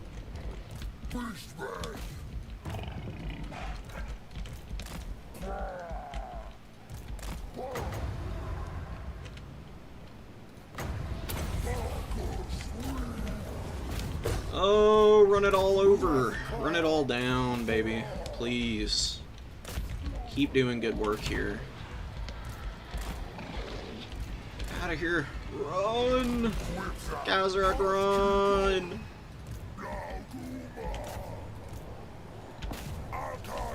Sacrifice yourself.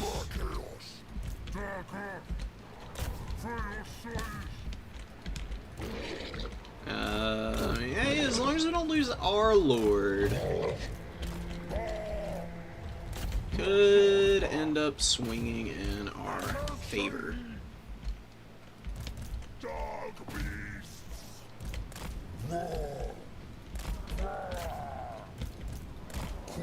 My chariot characters away from this big boy. Gonna get charged here. We're gonna pull back. Here's his Malagor now. Malagor is being chased around. Oh, that's pretty funny.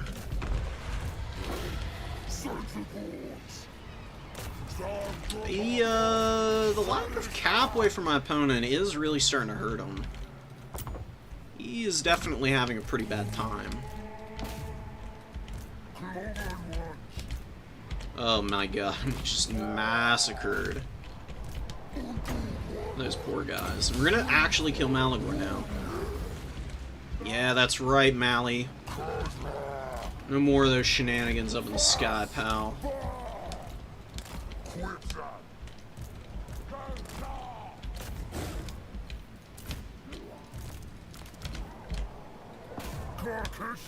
Yeah, I mean, the double Gorgon is like a cool option. It doesn't have a lot of staying power is the problem, though. Oh, we should have summoned them out from up here, but we'll just hold the Chaos Spawn back for a minute. Let's run away. I can just bounce around and maybe like try and smack his Jabberslythe for a minute.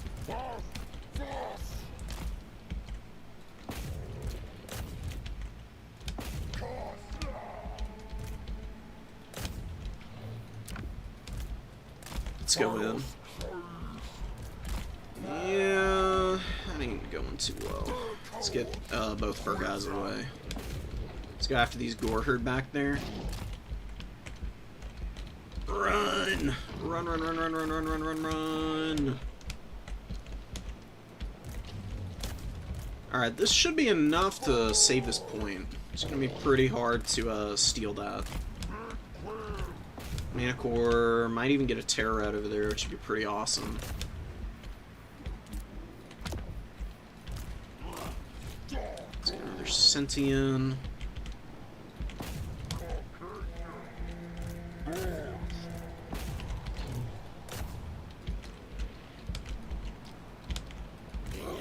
Castigor's kind of getting completely splatted there. Really not great.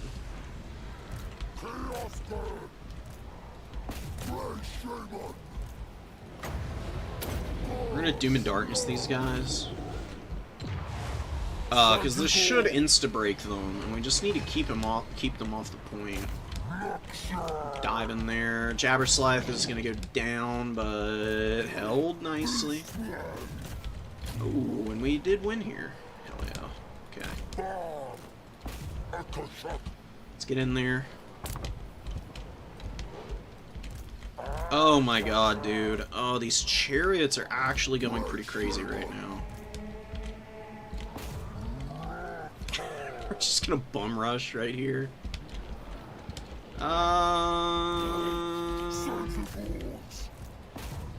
Pretty happy with this right now.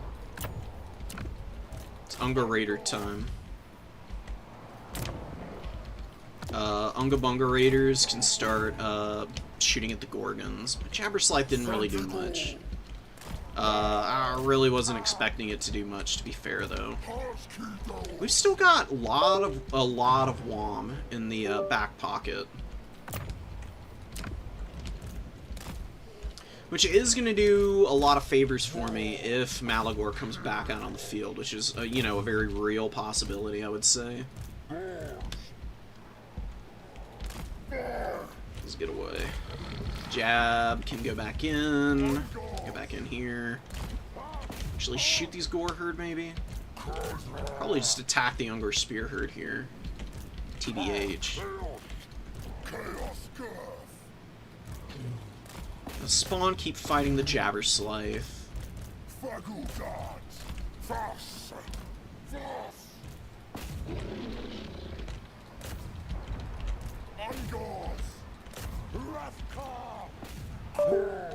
Yeah, this mobility core is just doing work right now.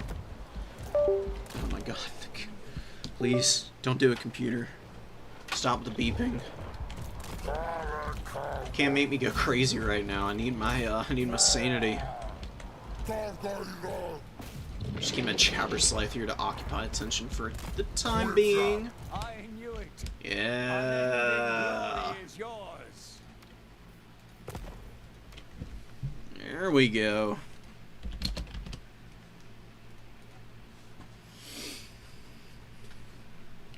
Killing Malagor was massive. Huge dub, because that ruined the leadership on the rest of the army, and even though the big monsters were something I had no answer for, really,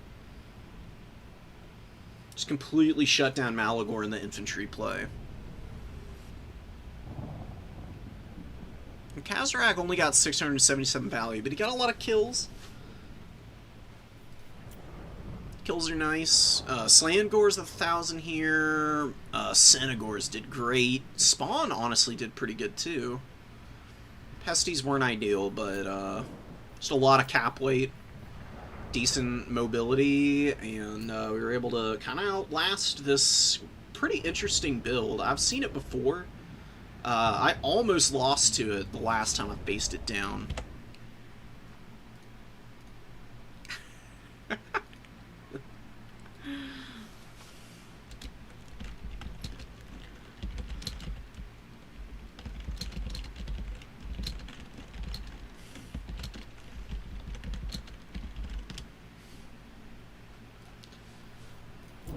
Falling Star says it's the weirdest match they've ever played.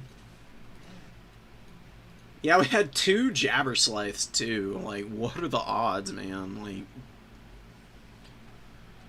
bizarre moment there.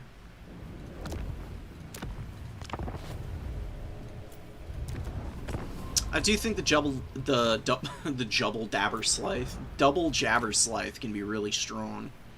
Or, not double Jabberslythe. Double Gorgon Jabberslythe can be really strong. What Falling Star went for. Because these are honestly pretty quick monsters. Gorgons are not slow. They have 64 speed. They have Woodsmen, so they're, like, uber effective in trees. Terror-causing, strength from flesh means they're very hard to kill because they just heal through everything. They're massive HP pool. They can go for ages without slowing down. I've won games with the Bloodbrute Behemoth. I actually think it's a fairly effective monster in a few matchups. It's a little hard to keep it up, you know, keep the pressure up when you've got a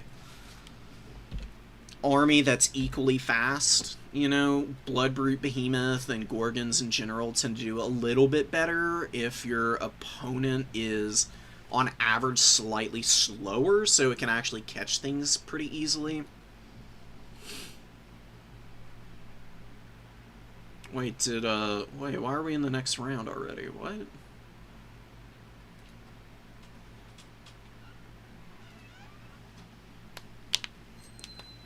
I think someone dropped. Give me a sec, guys.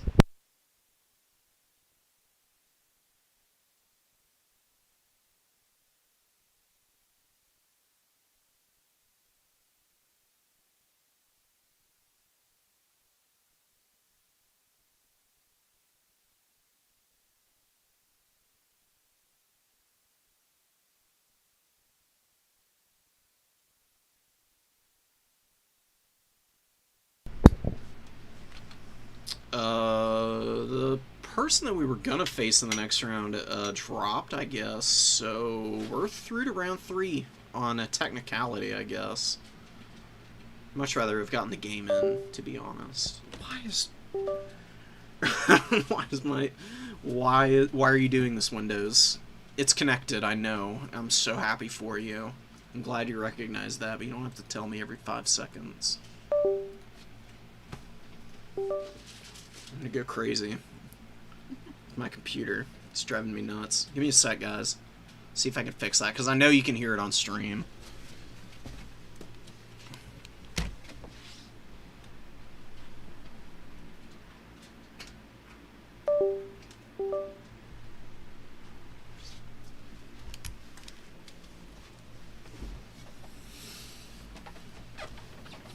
Wow, we'll see how long that lasts. Okay.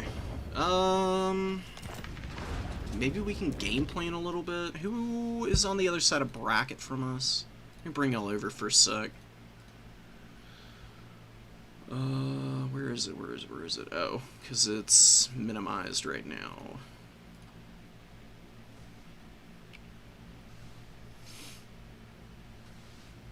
That's the bottom side of bracket, and we're up here. Navigator was supposed to be our opponent, but they're gone, so RIP. It's going to be AI, Rogue AI or Shaftesbury. And then Maximilianaire and Otto are playing on the other side, and then Son of Heaven is going to be facing off against one of those two. Let's see if we can close our games out, man. I swear, every game that I've been losing so far this season has just been razor close games. It's always the Warriors of Chaos who are just letting me down at the very end of matches. Losing the Bearmen was definitely painful. I mean, it's a good change because these Bearmen are just nonsensical in general.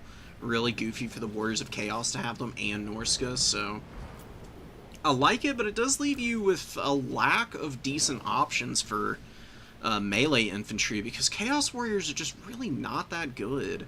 They've been passed by several times over, honestly. Aspiring Champs work really well in a lot of matchups, but I don't know, man. I'm still trying to find my feet with these guys. I don't know exactly what needs to change for me to be able to win some of these closer games. Probably better horseman play.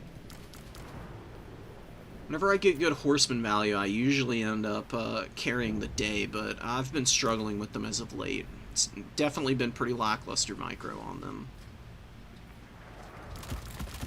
So maybe I go some horse masters. Maybe we go Horse Masters and Bellicor. That's a terrible idea. It's just so freaking expensive. Honestly, do we just... maybe we try to optimize the Chaos Sorcerer of Nurgle play. It's a really strong character, so... I have definitely had some of my better matches with him available to me. It's a pretty cheap kit to fill out with Marauders, and I really feel like one Hellscourge Chaos Warrior is never a bad idea.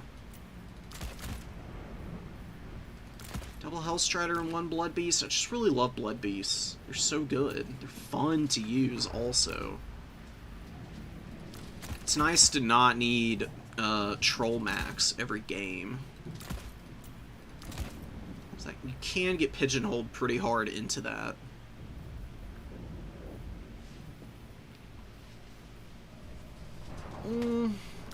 Take the Aspiring Champions, then you can get Filth Mace on this guy. This is a really strong item. I mean, terror causing on your Lord is always good. Because this guy's always going to heal cap, he's really got about 8,000 HP, which is juicy. I mean, it is really tough to grind through all of that, as long as you're not fumbling your engagements with him.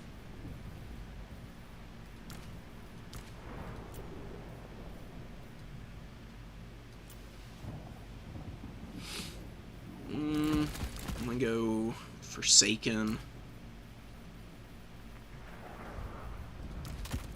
Maybe I need to be using the Dreadmaw a little bit more.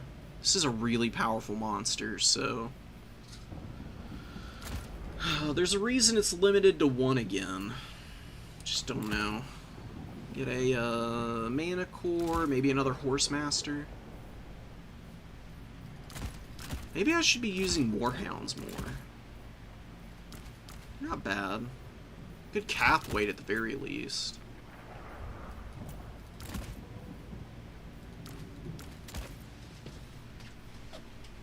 See about it. I'll try this build against somebody ASAP. See what it can get done.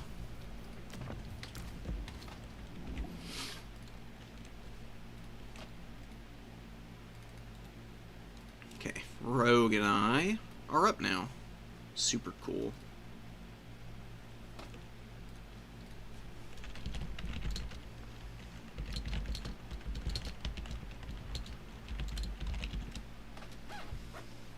Run to the bathroom real quick before we do this, though.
We're back. Okay. So, guest. We could do more beastmen. We might actually end up doing that.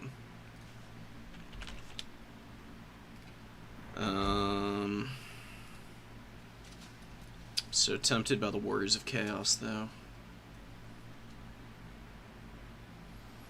Wood Elves, maybe? I really want to start just playing more factions instead of playing the same stuff all the time. Played a lot of Khorne. I love them to death, but, you know, maybe I'm tired to death of them at this point. Oh god. Beastman Slanesh is going to be really rough.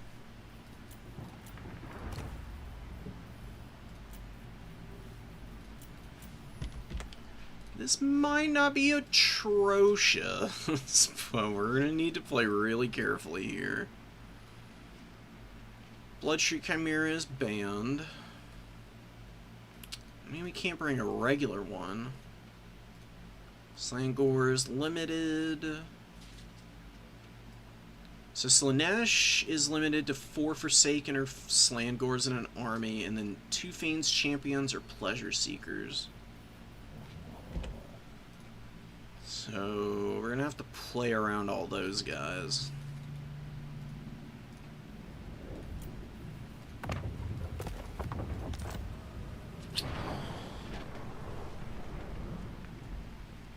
I don't know.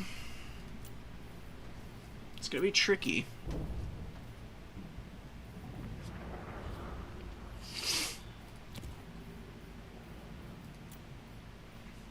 Malagor is actually a little risky here.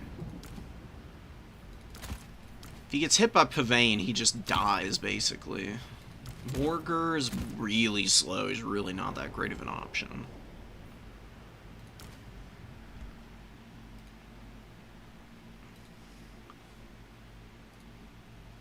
While we're picking, I'm gonna swap y'all over for a sec.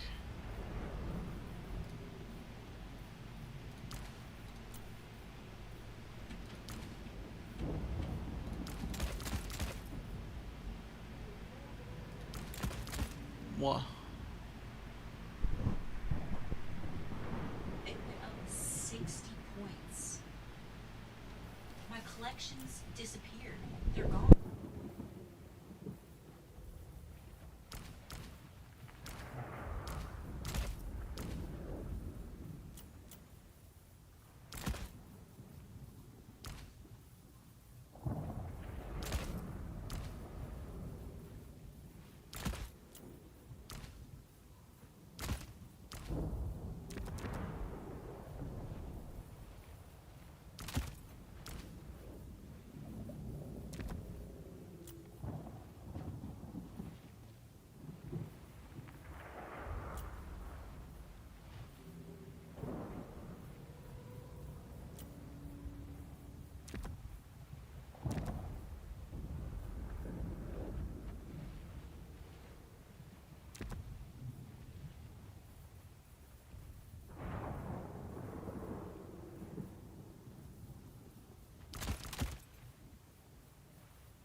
Still figuring out the picks here. Not 100% sure on what I need exactly. Definitely these guys, though. Actually, probably a couple of these. Cut this. A few of these guys will be nice. Maybe just one of those.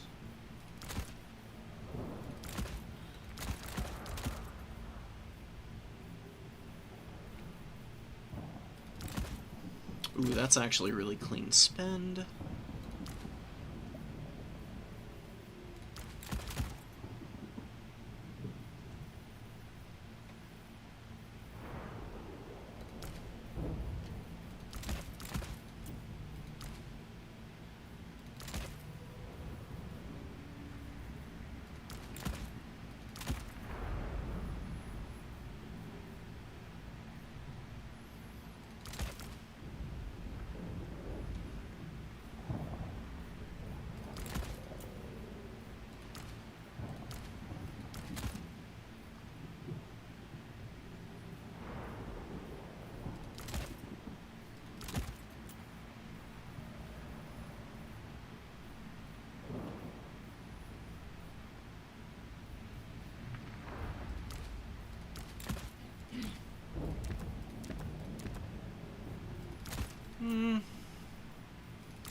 I don't think I need that. Probably some of these and one of these guys.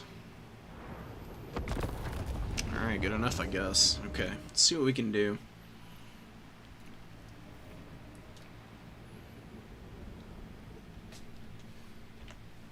It's a tough matchup. It's going to be a really rough game, potentially. Oh, and I need a flip over.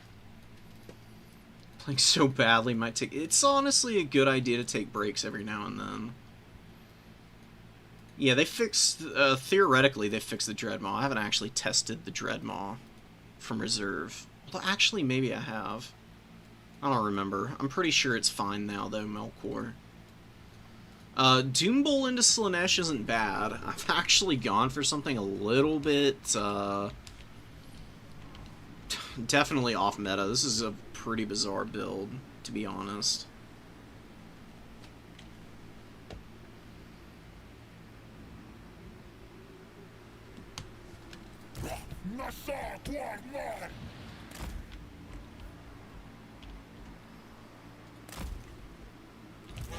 Okay, bear with me on this build, guys. It's literally a Brace Shaman with Spirit Leech. And that's it. I've got Senti throwing axes. I've got a 1 Ungor Raider. Gore Herd. Gonna be very nice to have, of course.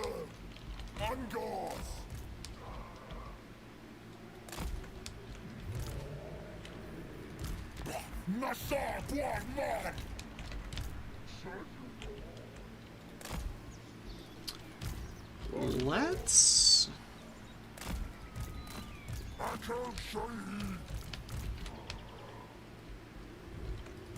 not overstretch ourselves.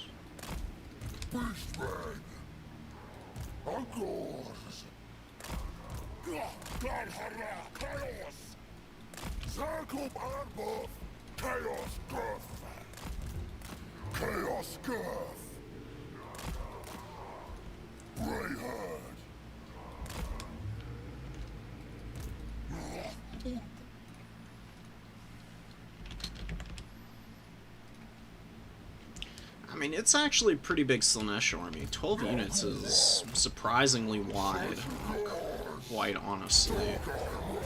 You get up here and start grabbing that. It's a Zazel. Zazel's real pain.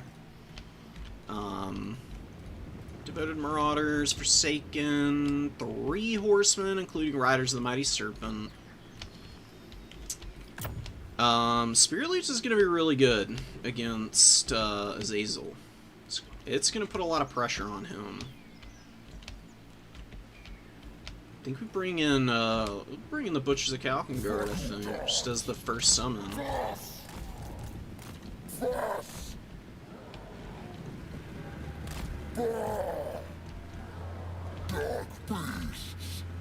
Okay, we got a bunch of cap weight on now.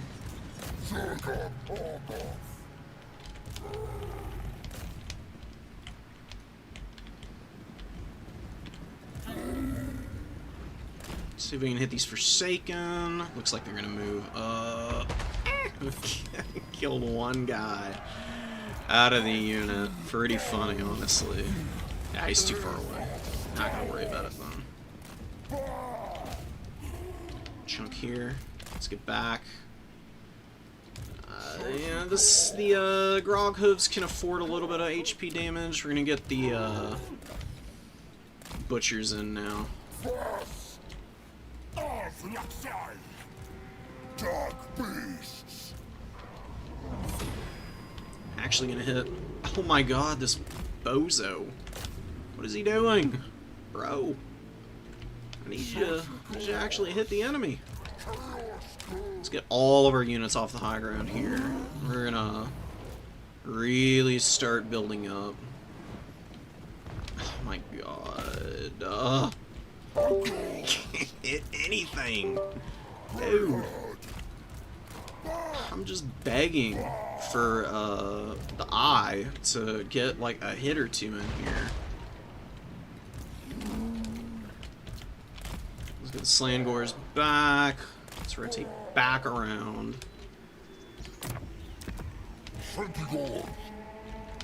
Senegor's up.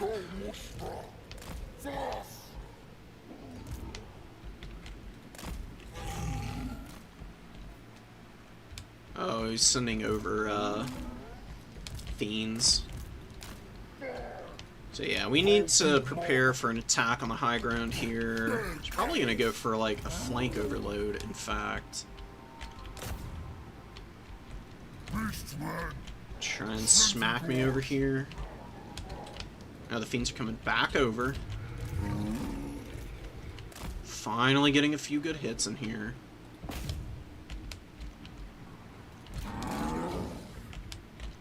Such a course. Leave clear. Others go. Go now.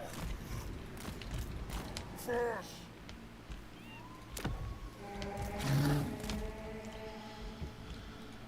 A Chaos spawn up over there. Hitting anything? Oh my god, dude. I'm more asleep. Turning this thing off, fire at will.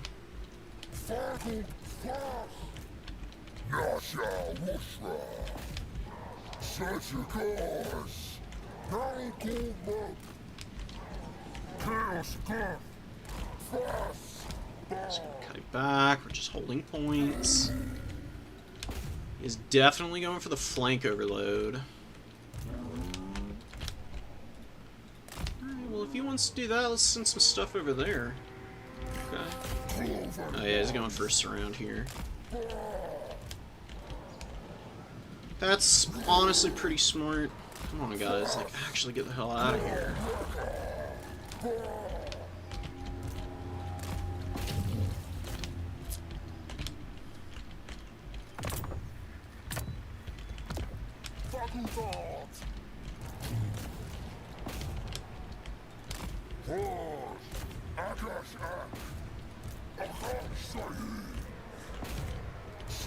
Oh my god, if all of my units could just get off of these, like, two things that they're stuck on, that would be so amazing.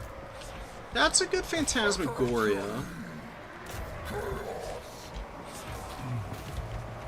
think we can scrap fairly evenly here still. We saved our important unit.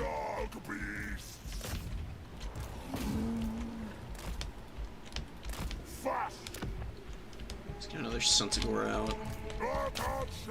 How are the Hellstriders alive still? That is unfair. That is unfair. I'm sorry. No. Please. Could all my units just kill something? Begging. Oh. R.I.P. All my Cynagors just died horrifically. This is why fighting Slanesh is so hard. They just do stuff like that and they just laugh at you. What is he throwing at? Oh my god. Completely forgot about him.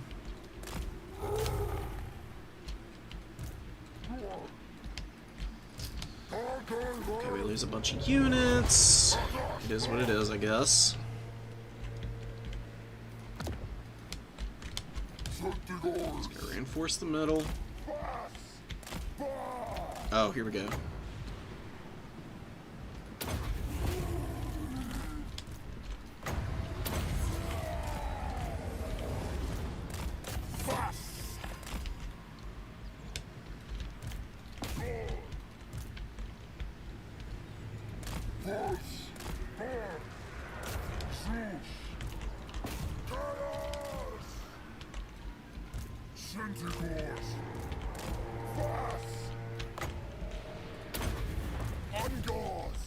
Are you seriously too far away, man? Oh my goodness.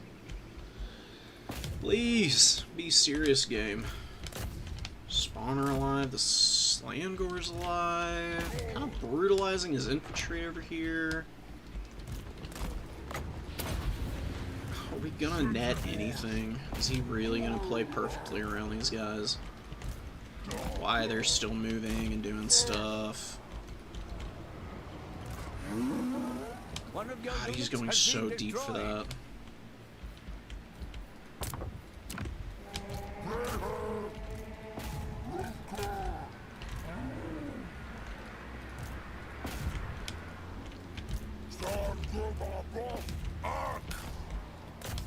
Oh, he's gonna get a huge break over here. Are you serious, dude? Oh my god. Oh. That's probably game over, man. I mean, he's just walking around me at this point, and I can't stop him from doing that, really. I shouldn't have sent the butchers over here. He's gonna get a catch on these guys now. GG. Nah, we're not gonna win that one. That sucks. Alright.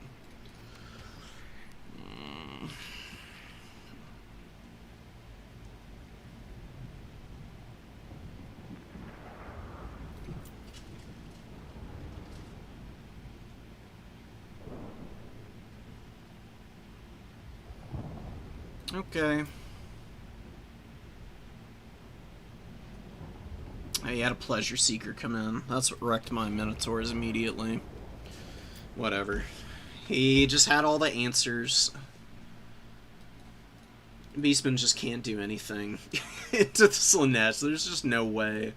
They've got literally a hard counter unit in Hellstriders. I mean, they just destroy your Cynagors, and that's like the only thing you have to contest mobile game, and without that, you're pretty much done.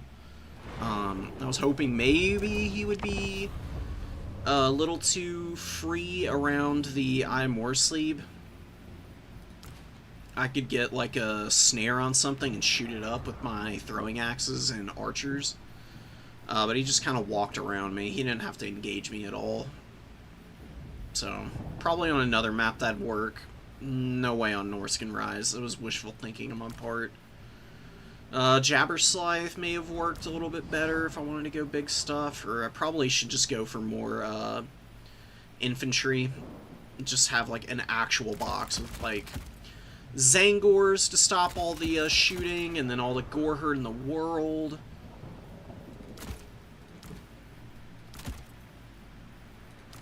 Probably risk going Malagor and just trying to play keep away. And just dropping all the spells. That's like the best thing you can do. It's just too hard to go any other way.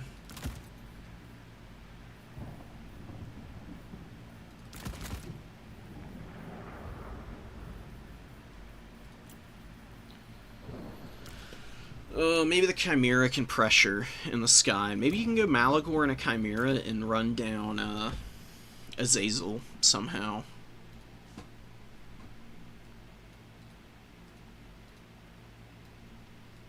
It was not bad before the DLC. It's just Slanesh now with the addition of like pleasure seekers and stuff, and a few of their other units. Like Strykar's pretty good against Beastmen with the debuffs. It can just be really hard to find engagements and then also try and avoid really bad engagements.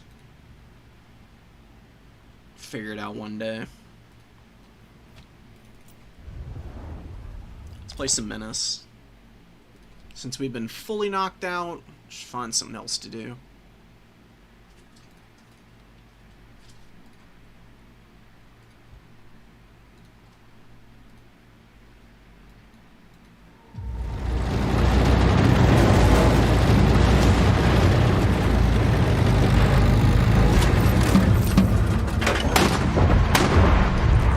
I honestly think that, to answer your question, Bird, I think Tomb Kings just have a good matchup against Corn. Your best bet against Tomb Kings is go with a lot of Alberts and just make it very difficult for Tomb Kings to set up anywhere.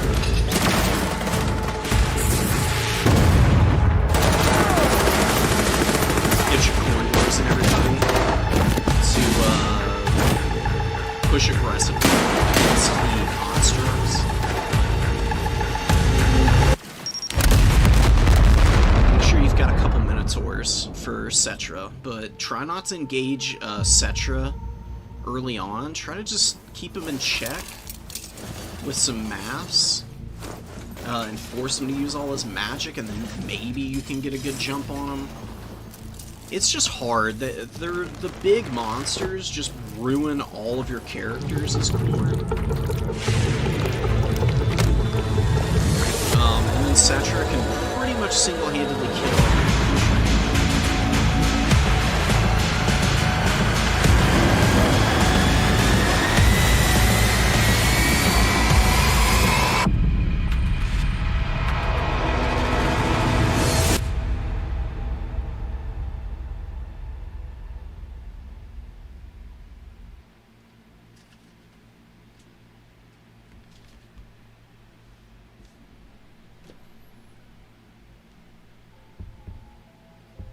Alright.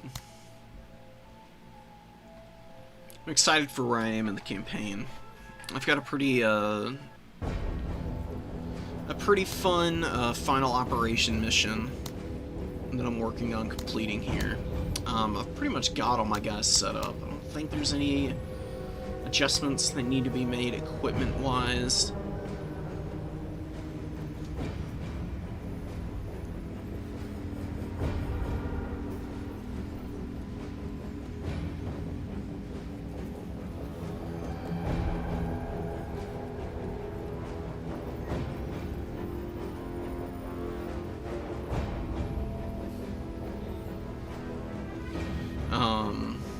You know, Vanguard deployment's pretty good in Total War. It's really good in this game, too. You can, like, deploy, like, halfway up the map with Vanguard deployment, actually.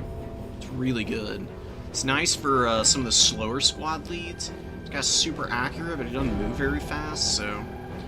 I just kind of set him up wherever, and he can really throw down.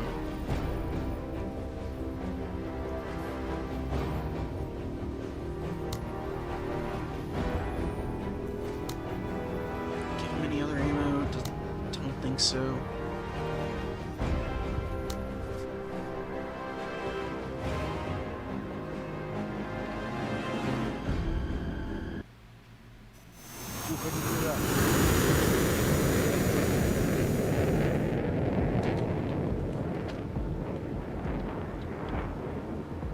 Measure. I have some guys spotted here, but apparently they're just out of range.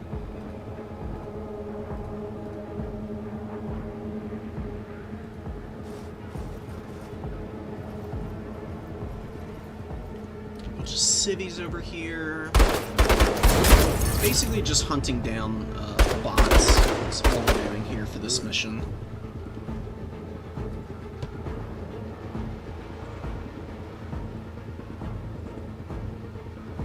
Hopefully we'll have a fairly easy time getting in and engaging against them.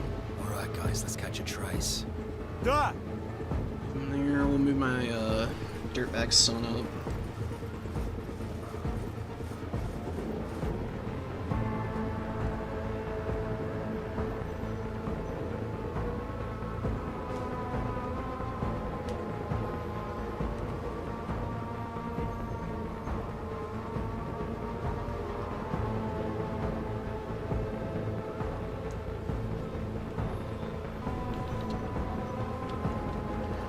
Get enough spot for him. That's your big formation. Vamp. It's gonna move forwards. It's all running towards the enemy, presumably. Right out. What they're thinking, but okay.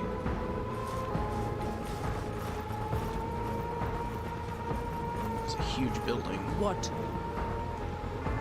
We've got some pretty good call-ins Armor detail on duty. for what we need to get done here. Always drop a laser turret Finally. for a nice little distraction.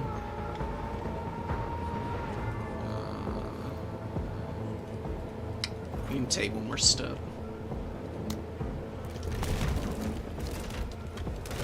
Oh, and here they If are. it can hop, drop it. Little biomechanical sickos. They adjusted the armor and hit points on all of the cyborgs, so they're a little less heavily armored, and now they're a little bit more fleshy, but still reasonably tough. I do have some pretty good squad weapons, actually. As you can see, JG does a ton of damage to these guys. Just like a big game hunter, but his ability does actually proc on the Menace itself.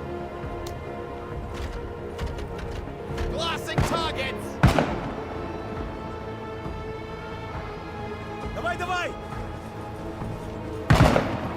Just gonna get up here and support. Be able to throw down some good suppression on that other squad as we get ready.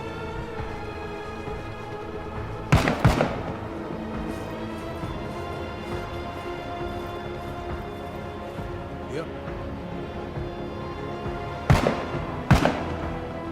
What? I can kill from anywhere.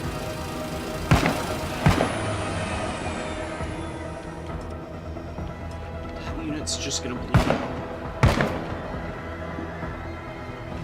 Oh, is it?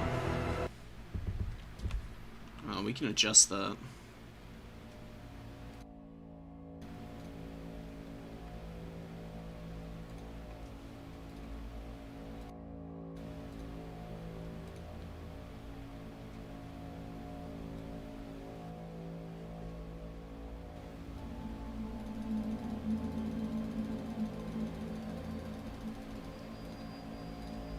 Thanks for letting me know, brother.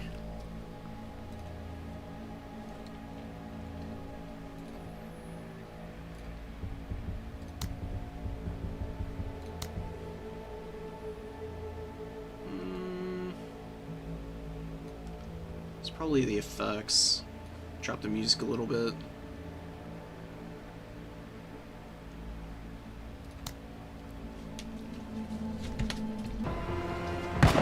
See if that's better.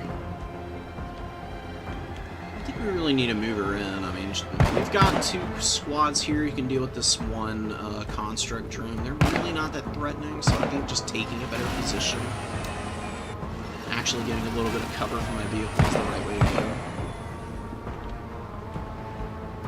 So they should be moving towards us. There's a bunch of civilians right here that we need to protect. Yeah. Sweet Cody over here. You're still running. I think they're scared of the two squads that are over here.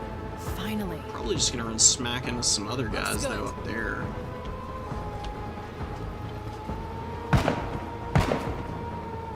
There are a lot of enemies on the field. So I have to destroy 80%, and there's a requirement to get rid of 10 squads. That means there should be 12. Yeah, this one bleeds out, and now... Oh, yeah. couple shots. Yeah, overload. Squeak over a tile. So we're gonna start scooting forward a little bit here. I might drop my laser down. Just a second. Where did that actually happen? I think it was up in here. I wish there was like a scouting like stratagem that you could use. That would be pretty nice to have.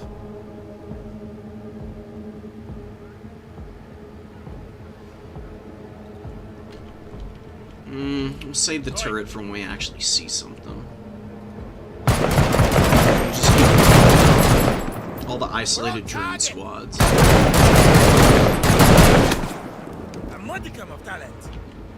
I'm really close to the end of the like early access stuff. At least where the early access campaign like ends technically. I'm really just going to be playing through to the end of that, and then my plan is to immediately start on the challenging difficulty. So I've had some ups and downs on the on normal difficulty here, but it's been fairly easy. Yeah. Yep.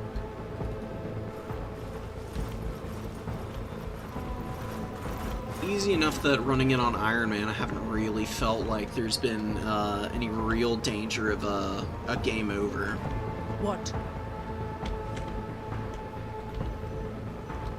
I did play a lot of the demo though, so Yeah. I guess I got a little bit of a leg up in terms of Getting to cover. preparation. Stop running away from me, please. Run to friendly lines. I'm trying to protect y'all. Don't make me chase after you. Civvy up here has been injured, so I'm guessing that means Okay. constructs up in this area. Engines engaged.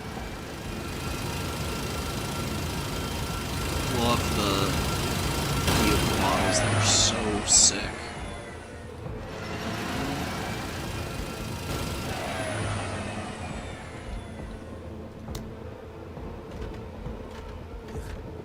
More drones.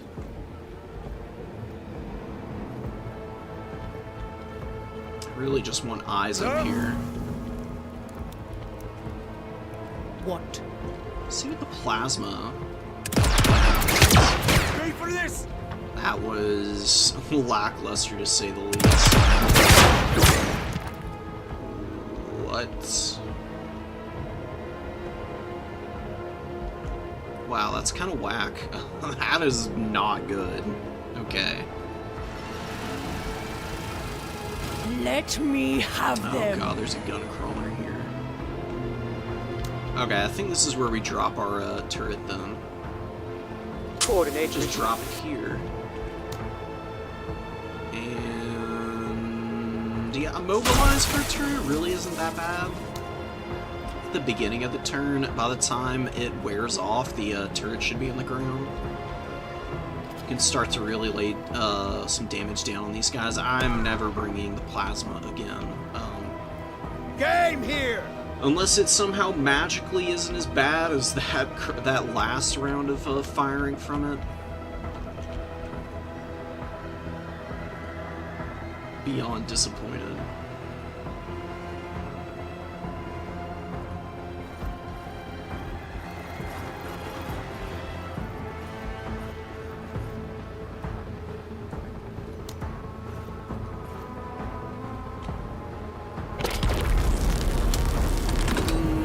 A little bit of armor cooked off, but nothing serious.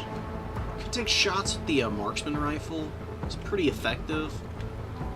Picking bodies off of these units for the most part. Usually a little better against pirates, though. We just take shots with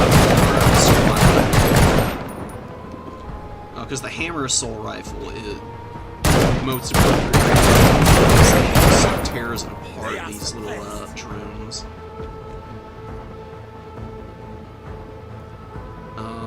Yeah, we could sit behind the tank.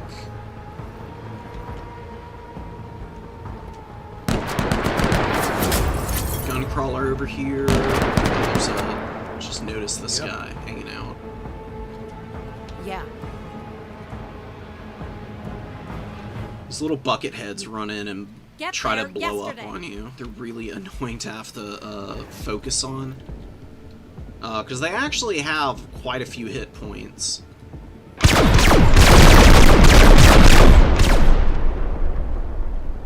Stupid Philistines! Yeah.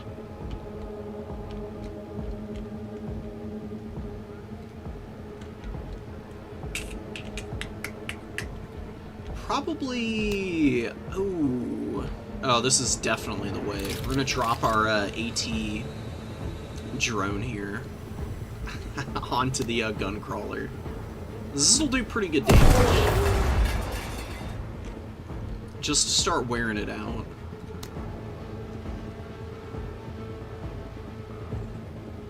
The enemy does actually shoot at decoys a lot. Maybe they'll move in, take a couple pot shots at this thing.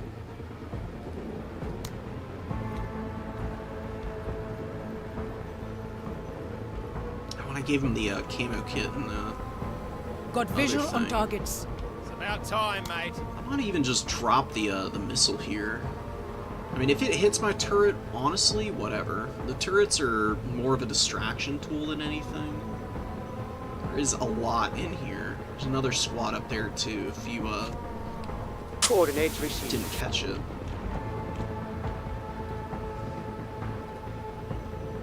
You got it. Give ourselves the option of taking a step back if we need to. I don't think we do.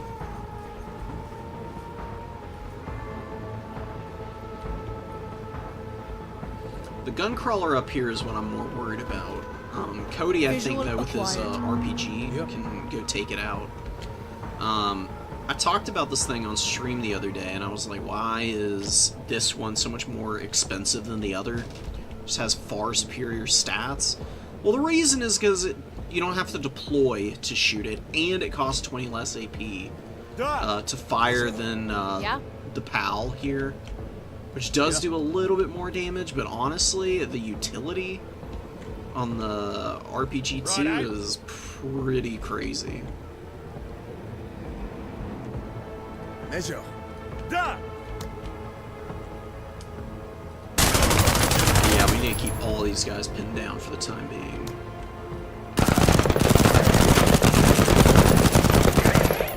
Curious what happens if the turret like lands on top of the squad. Does it crush them? It'd be pretty hilarious if it did.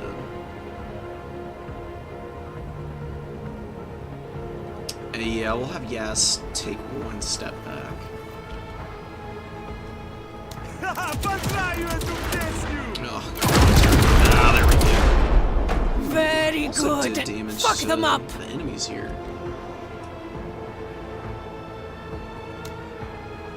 Measure. Coordinates Drop received. rocket pods here too. Impressive work. We're gonna end our turn with sensor defense. Really not that spot. It's actually good that it's shooting at Vamp. Normally you don't want your guys suppressed, but Vamp is very defensible. He's also got this baseline ability. Don't ask me to pronounce it. I couldn't. I don't want to do a disservice to it. But anyways, every time an enemy attacks Vamp, he gets charges on this. You spend 4 stacks of pressure, and he gets 60 action points for him to use instantaneously, which is really strong. He's got a... we'll see if the missile takes that one out. I think we'll just use the AT War Dog to start getting in position to hammer this other gun crawler. It's already moved. These drones probably are going to do damage to it.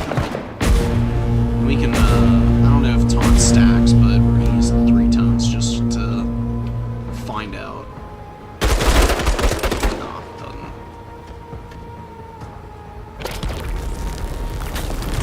Keep them He distracted. did not fire accurately, though. I don't think I can get around the side of the battlefield, actually. Where is more of this? Okay. think I need Jay to actually move back. So maybe there's a way, but I'm not gonna risk him just getting stuck over there and never getting back. We'll drop a Fire mission underway. decoy there. Bring in more. Yeah, I don't care about the structures. That was about as perfect of a missile strike as you get, dude. Gun crawler dead, drones gone. Epic.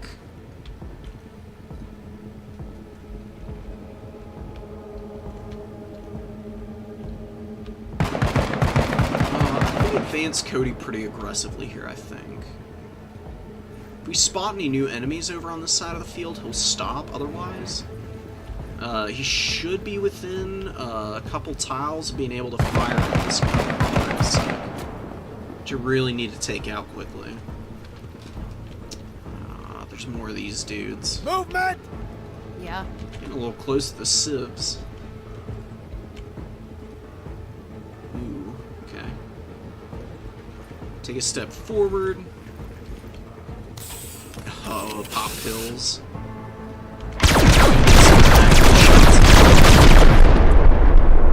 Keep it up.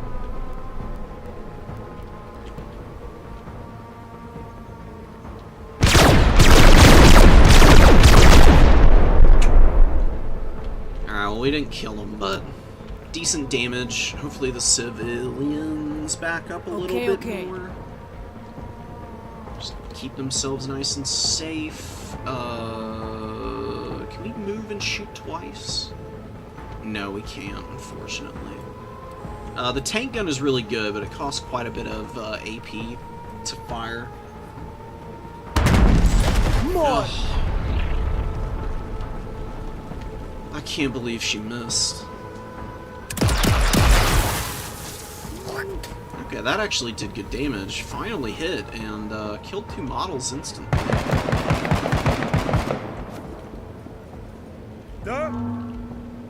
Thought it would have a little bit more oomph behind it, but it's not terrible. Measure. What?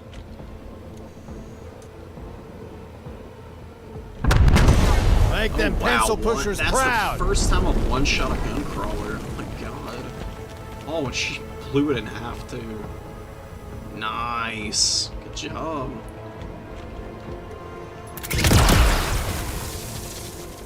Alright, alright. I'm starting to come around on this thing. The first round of combat using it was abysmal. It didn't do anything, but last few shots with it, actually getting some damage in. Oh, I guess I should probably back away from that. Oh god. They should be too far away. Oh no. Oh god.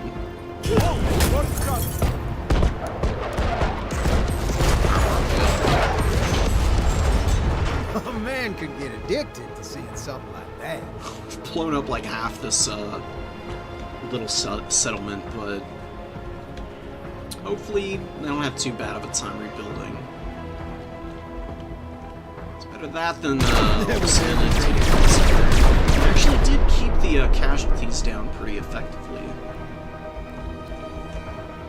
Lost a few people. Did our best. There's still a few enemies on the map, but we can just go ahead and leave the mission.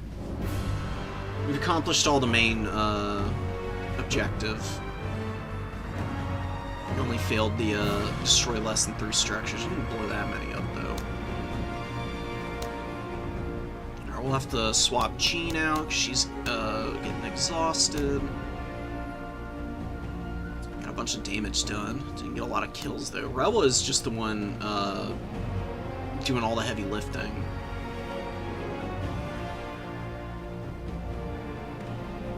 She's just such a consistent squad leader. What is this? Ooh, a new assault rifle. Oh my god, this thing is crazy. Arm C designation of this heavy assault rifle, MK22 Mod 1. It is originally produced as the Central Design Bureau of Hunting and Sports Rifles, Semi-automatic large assault rifle. Close quarters. Battles variant. It's got really short range. This is the only problem with this thing. Designed to deliver highest stopping power over short distances and confined spaces. Quested by Navy assault and breaching teams and delivered by CDB hunting and sports rifles. Standard rounds have little penetration and velocity, as do not pierce the hull of spacecrafts, but are devastating against any soft target. It's like a bug weapon then. Just whenever they close ground. Situationally good against the constructs, I guess. Still has decent armor pen. A lot of hit point damage though. I don't think we need another anti-material rifle. We'll run this thing. I'm curious. It's definitely one of the newer weapons. Oh, Zane Beecher Corps wants to talk to us. Salutations, Marine. We would like to use the TCR impetus to help sell some of our product. Per our marketing team, the ship's presence in the video will help increase sales by 35%. Yours truly, the board. Hey Flex got advice. Major, I do not advise allowing the use of our image for corporate marketing. However, the idea does not come absent of benefits. Surely Zane Beecher will compensate us, though I do worry about how this might look to other factions, or even what ZB's final product with us in it would be. So we can sell out, or we can just say not our job, and we lose a little bit of rep with them. Which I think I'm fine with. I would rather not do this. Consider the offer fully rescinded. Regards the board. At least they didn't flood me with spam like they did last time.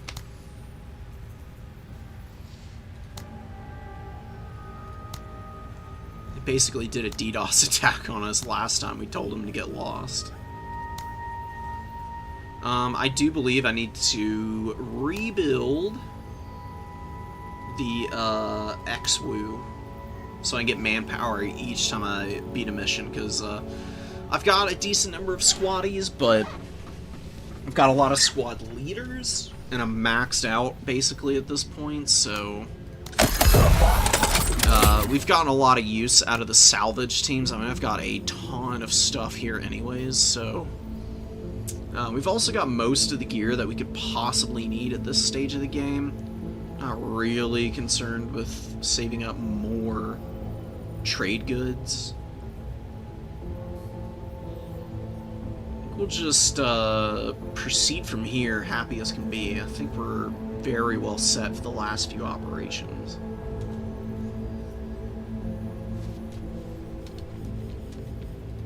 Get the grenade launcher. Yeah, we'll sell 2 of these. Cool. It's always nice having special weapons. They provide a lot of utility, even if you can't use them all the time. They're still nice to have because they just make certain battlefield scenarios a lot simpler for you. We could buy the, I think we buy more match grade ammo. It's a really nice upgrade, especially with the higher tier squad primaries.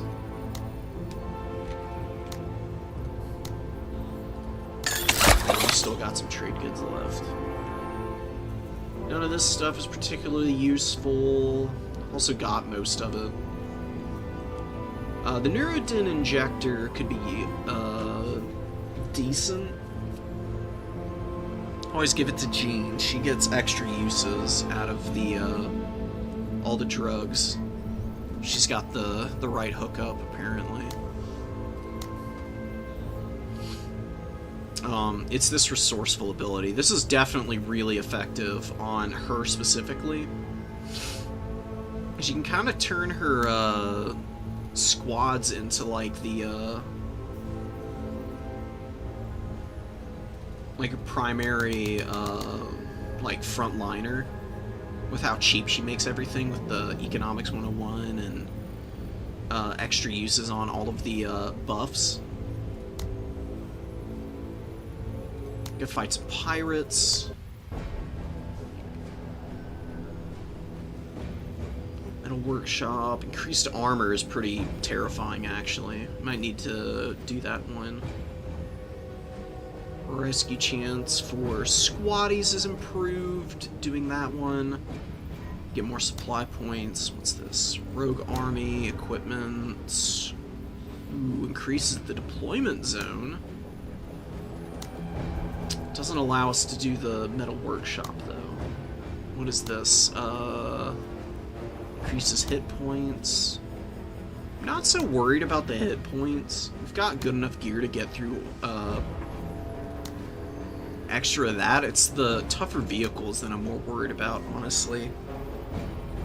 Pirates do have some pretty tanky vehicles they can throw out at you. I'd rather not have to brute force my way through them all. We'll get Carta in here. She's rested, ready to go. And we'll do the ATGM.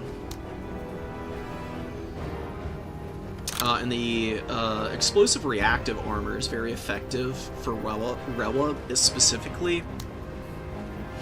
It's because she's decently hard to hit with Zigzag and Berserk going. She can move a lot of tiles and get a really high defensive bonus for herself, but if she does get hit by any RPGs, this has an 80% chance to negate all damage from rocket-based attacks, and pirates have tons of rocket type of weapon teams.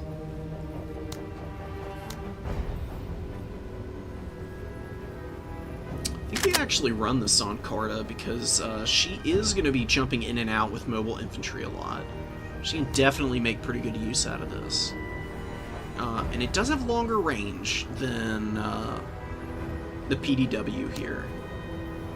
It really doesn't reach out that far. Add her in. We'll give her match grade ammo too. Oh. Excuse me, I need to update my journal. Oh, but she's I forgot she's disheartened from one more mission. Whoops. Alright, we'll take her off for now. Her discipline is okay.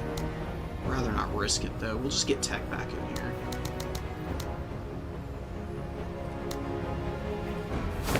He's very durable. He's got a lot of really nice synergies with running the ATGM anyways. Because he can use the target designator here on cooldown without having to deploy. And then we can indirect fire with this thing and take pretty much anything out. We'll leave Cody with his current setup.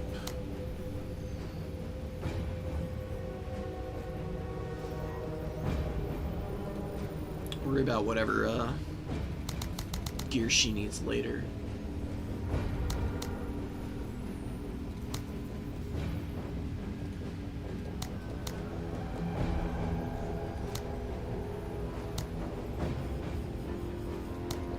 Do we add squatties to any of these dudes? Probably to Tech, and then...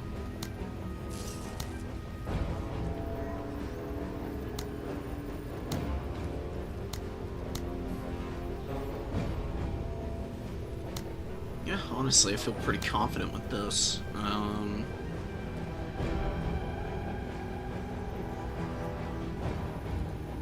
Maybe bring the grenade launcher and Vamp. Yaz is like a running gun, so the LMG is really good for him. I really want to dilute the power of the hammer on Wetteroth. I think this is a good setup. One more squatty on Tech. We just go really beefy with all of our squads here.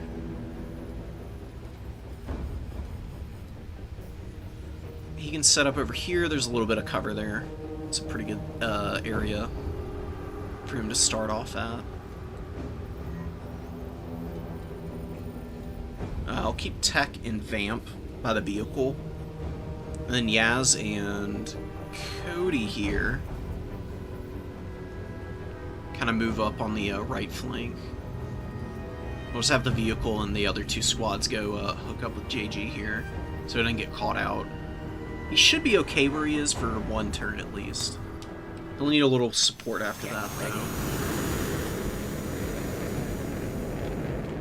Oh, look, there's, so we are fighting pirates, but because the Menace has, really started to spread out,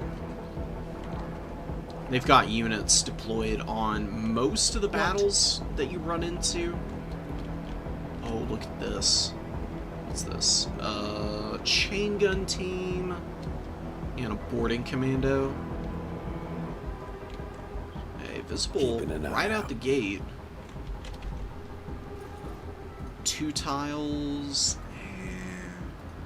I think I'm actually gonna move up and drop a decoy in front of these guys.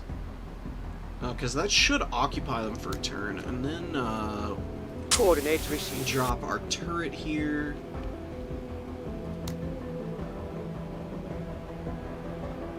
Coordinates I'm gonna received. throw our missile down immediately. The opportunity cost is too nice here. And because they're gonna waste a turn shooting at the decoy, this rocket should land right on their Enemy head. heavy armor. Unless it scatters away from them. Oh my god, there's another one in here. Oh. It's so juicy. There they are. Wow, look, there's another. Look how many squads are right here.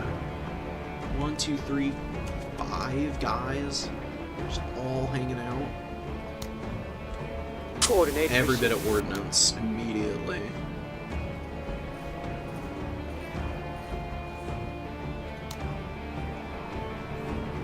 Alright, decoy's gonna die in a turn, so we'll leave it a little bit further out.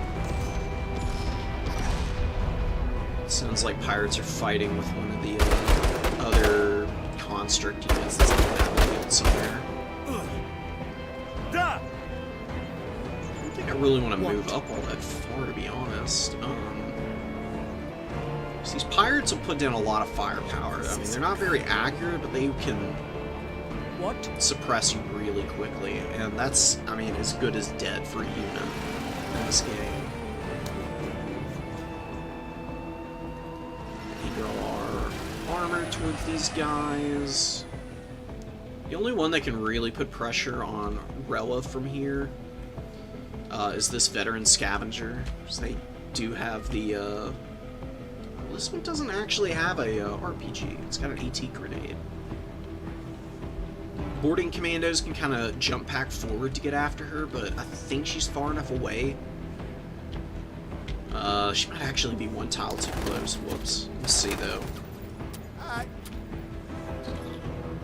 I mean, they might not move up for a moment here.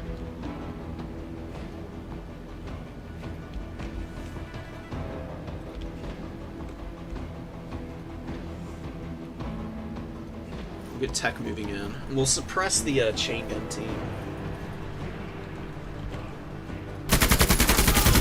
Oh, beautiful. Actually killed 2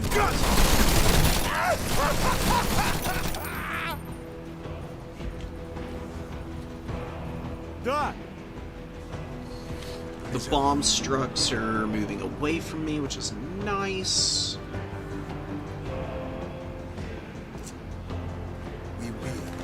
Yeah, Vamp's gonna go chill behind the tank for a turn. Just taunt, just because. Why not?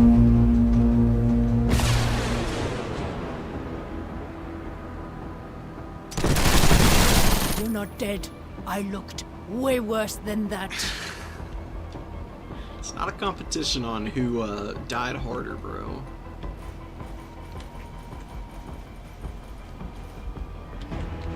Alright, we'll have gas try to suppress the commandos.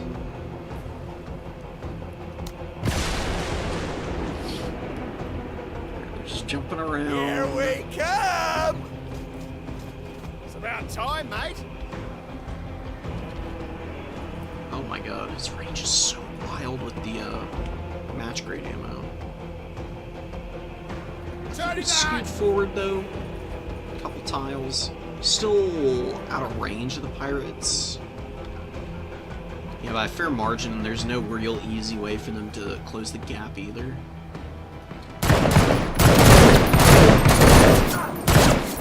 actually suppress them, which is pretty huge. Go! See where they go. Running up in there.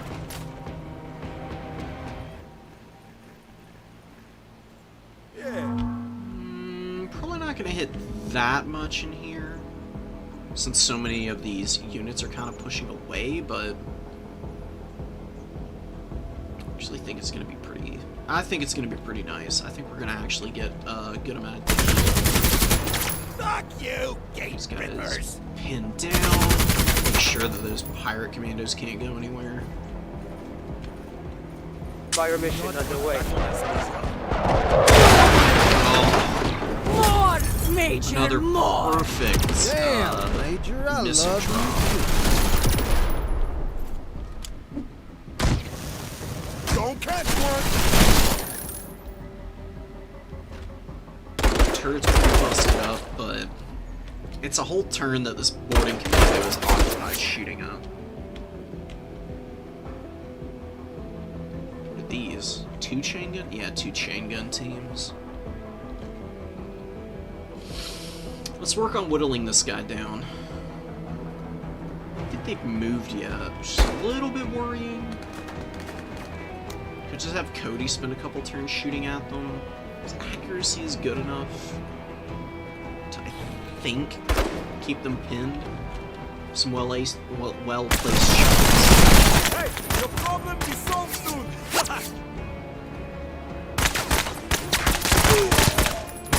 Oh, beautiful. Okay. So even though Cody is still concealed, you know, they can still counterattack. It's not very accurate counterattack fire. Oh, and a rocket truck.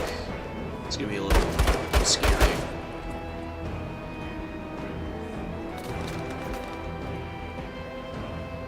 Поворот!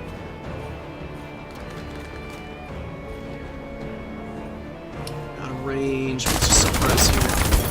Actually got him fleeing, which is huge.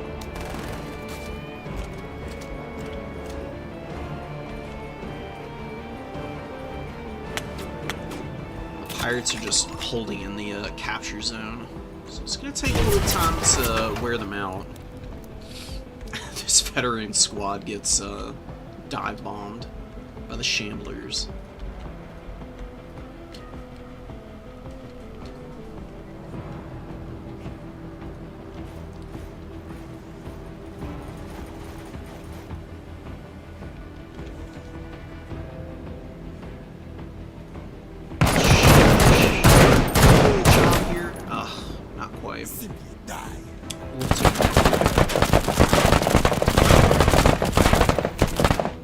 Accurate fire for a pirate unit.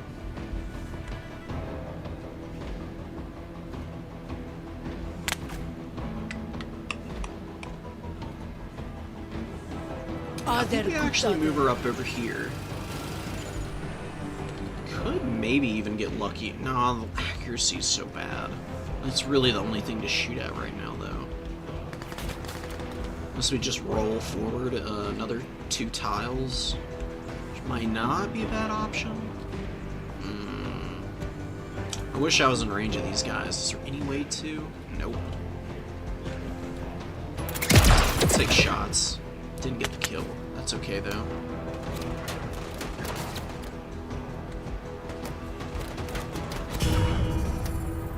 It's about time, I have no idea what's going on up there, but it does sound like a bit of a fight. Too far. Just go here then.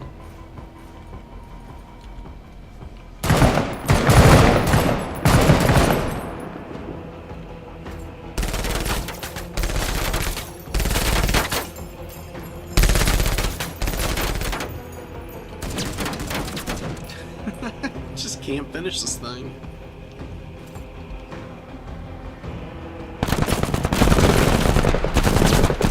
That's okay.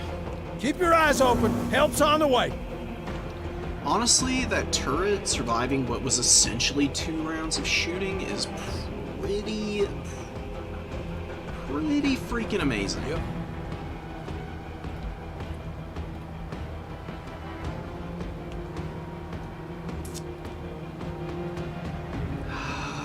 we can move up and then get one volley off. We're technically revealed if we do that. I don't think I really want to mess with right now.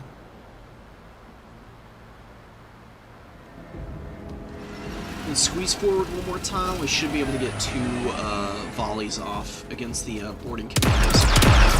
Not having a good time!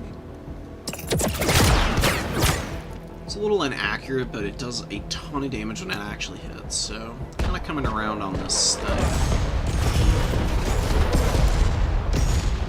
That's the rocket truck. Happy it's shooting the constructs and not me.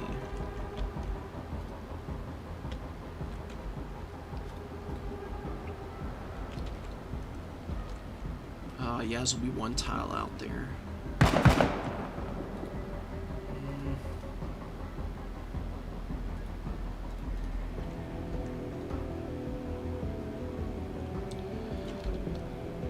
We may need to content ourselves with just biting off what we can in front of us, and next turn we go for a little bit more aggressive movement.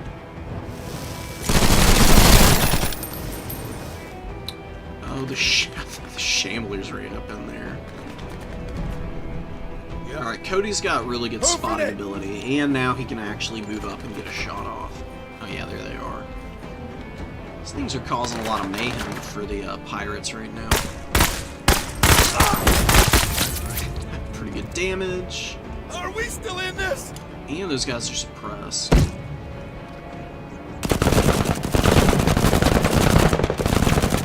Dead, it might actually be able to take out a few more guys.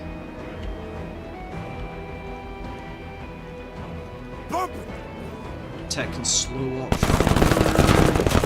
Monsters dying up here. I think I'm still trying to finish it off. Nah, they're dead and gone. Okay.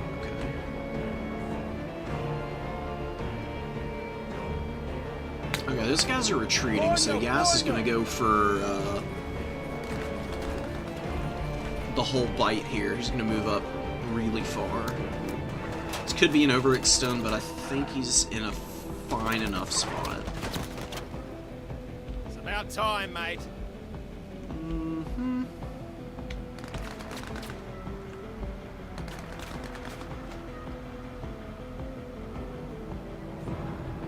Yeah, JG will take a few steps forward over here.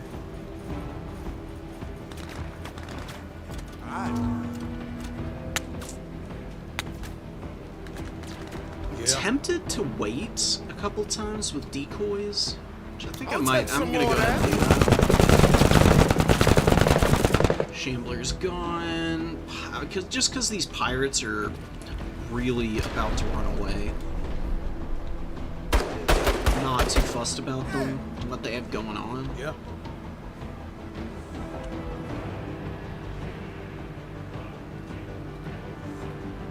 Awkward. I might need to run this fence over. Doesn't look like I can this turn, fortunately. That's alright. There's no cover in here, really. Oh, man.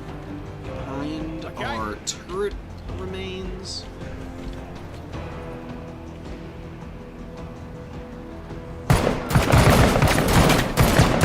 Yeah, we'll kill these guys. We'll have JG chill right here behind this cover.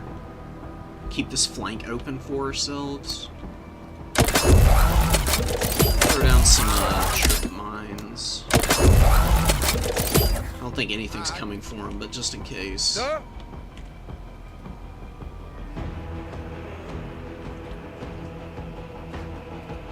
I prefer if Vamp were the one up in here. He's got the high intensity ballistic armor. I actually think moving him up and then using taunt to draw some fire might not work too poorly for me. So it's just chain gunned over here. You're not going to have a very easy time getting through his armor value. Especially with how resilient this particular armor set is.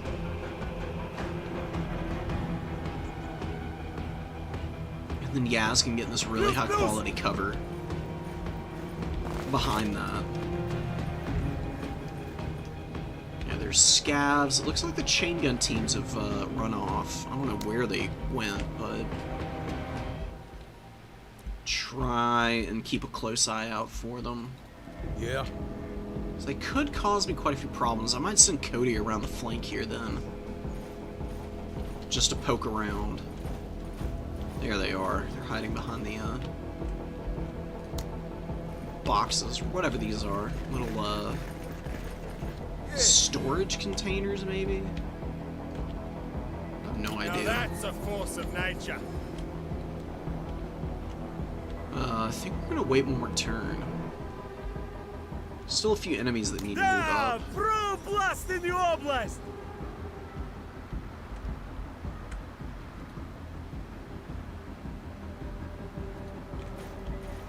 Alright, Tech's gonna move forward. This chain gun team to keep running. Okay, They okay. don't want any business with our Acknowledged. vehicles and our like really high tier squad leads. So the armor facing forward. These guys have the they got an EMP rifle and AT grenade. It's pretty short range gear though. Should be fine. I think we go for shots at the LMG. Someone else look! Ooh, that's nice.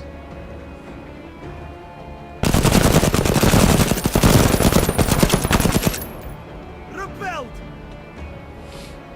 Could deploy. We are actually in the zone. We're gonna. I should have deployed him first, but that's okay. It's a really tiny thing.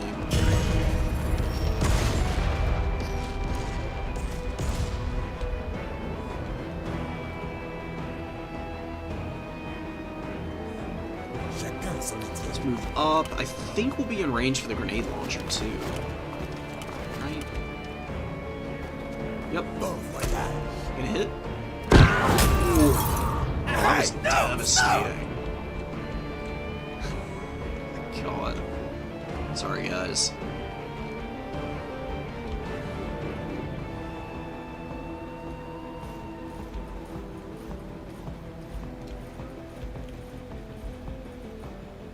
It's a pretty good spot for Tech. Cody's gonna keep squeaking forward over here. He's got one more decoy to deploy. Hostiles! So if I really need to like get away with him, I can always drop the decoy and just kind of walk out. It's a lot of uses for that particular All skill. this destruction. That's what you get for dragging me out here.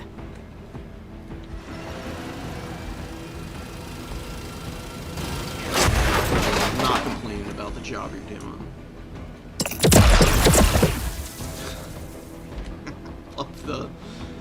I love the little skeletonized remains from the laser weapons.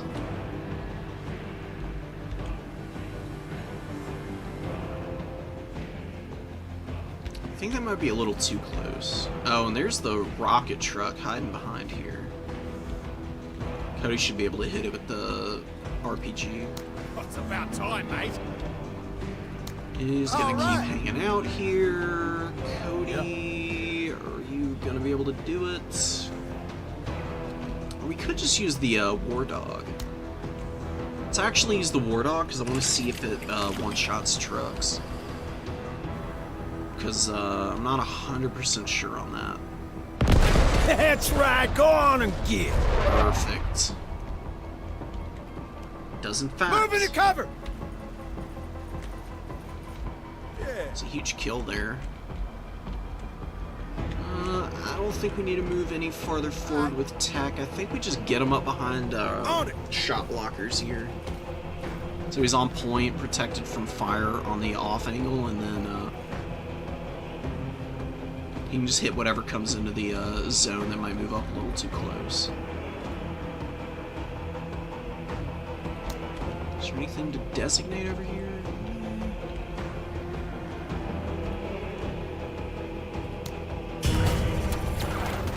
Just leave him there for now. Da! Measure. And Vamp's gonna come hide behind the tank. Umbrella's in a really good position right now.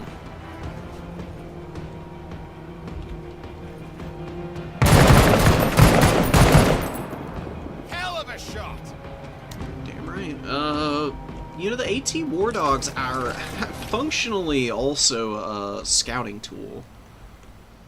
Don't have quite as good of spotting range as the Falcon Skybot, but it's still respectable. So it's kind of got like a dual role that you can utilize it for. Just end turn. I'm about to complete the objective in just a second here. It's not going to take too long. What? It's about time, mate! Alright, I think we just content ourselves with winding the clock down on this mission, basically. Yep. We could just keep using Cody for some enemy hunting. I don't think we're gonna push too waiting hard on for you. it, though. What are these guys fighting over here?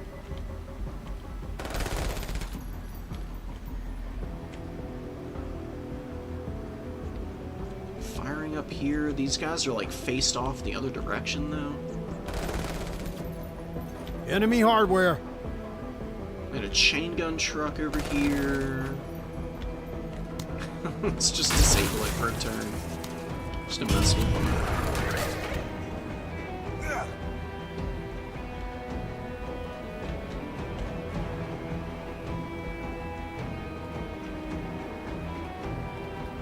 What?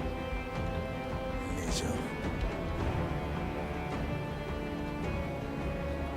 What? I can kill from anywhere. She doesn't see anything here. End her turn, because I do want her to actually stay on the objective for now. These guys go.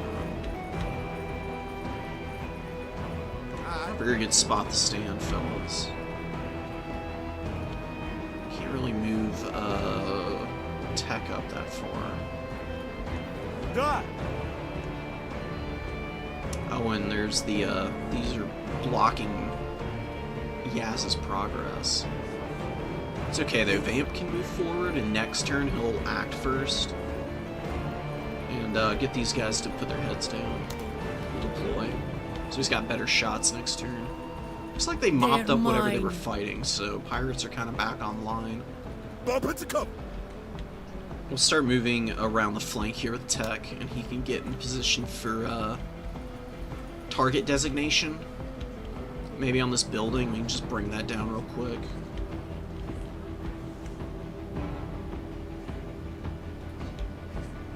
Yeah, it's gonna hang out. Kutta spotted. It's about time, mate. And another turn. Measure. Here we go. So yeah, RPG team is here, but we got the reactive armor, so we don't really even need to worry about it. We want to use first here, though. Grenade launcher. Oh, yeah. See what kind of damage this does. Oh, huge. Yeah, because they have the EMP rifle. If they rifle, they will just immobilize her. The nader to death. Let's go double time. And actually force shots onto his squad. Ooh. Hold tight, bud. We're coming. Crazy with the shooting, though. Maybe a little much, man.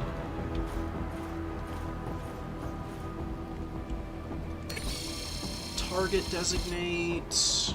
No, we'll wait. These guys get up to the tower. Are they gonna drop the RPG here? Nope. Alright, well that's a very dead tech. So could just direct fire, but indirect fire, if you target designate and then indirect fire, it's a guaranteed hit, so always go for the 100%. Everything else is technically a little unreliable. We'll direct fire the tower. It's almost dead, so we can bring it down. Probably this next turn. Kutta spotted. Well, since all the pirates are piling in over here, I think it is time to move Yaz around, because we can still cap this next turn. Should be able to scoot in range to start putting some pressure on these guys. Cody, in the meantime, will definitely be in range to fire the rocket. Yeah, I got something here. Can he get in the tower? Nah, he can get in the tower, but he'll have used too much AP. I'd rather get the kill with the RPG. It should take this truck out. Oh, love to see it. Pirates down. Shenanigans teams are in position, but we're behind good enough cover. It'll Your be mistakes are catching up. pretty hard for them to actually suppress Cody's squad here. It's about time, mate. He's just going to keep holding that flank. I don't think there's anything out over there, but I've been surprised before and suffered for it accordingly. Anything to avoid that happening again.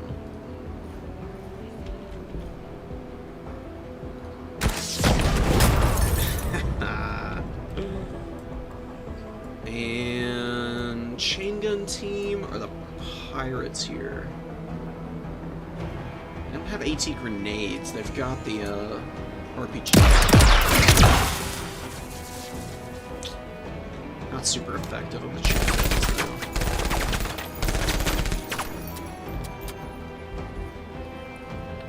Ooh, we can go for it. Give him the extra. This is the first time I've actually been able to use that ability. It's gonna give him 3 reaction shots. Oh my god, this thing is so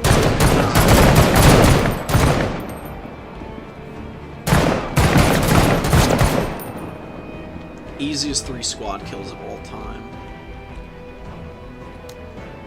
Pretty incredible. Let's get Cody to take these guys out. He's crazy accurate anyways. And I've got, what is the sharpshooter, which lowers the cover bonus of whatever the enemy is behind, so hard to avoid him. Get in the tower. Enemies? Nope.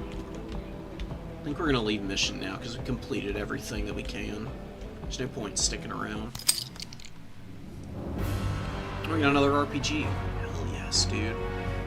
I really like this thing now. Mounted. Ooh, a mounted chain gun. That's kind of cool. It's really not that short range. It does jam though. That's the problem with these things. Be a little bit temperamental.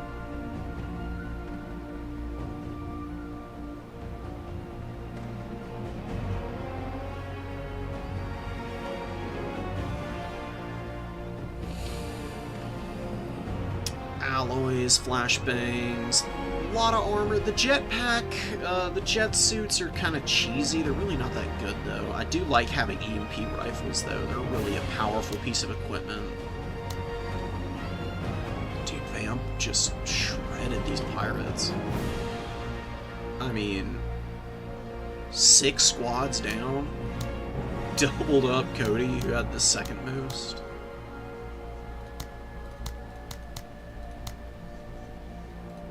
JG needs a break now, so we'll swap him out. And we're starting to get more squaddies, which is awesome. The expanded Woo is doing work for us.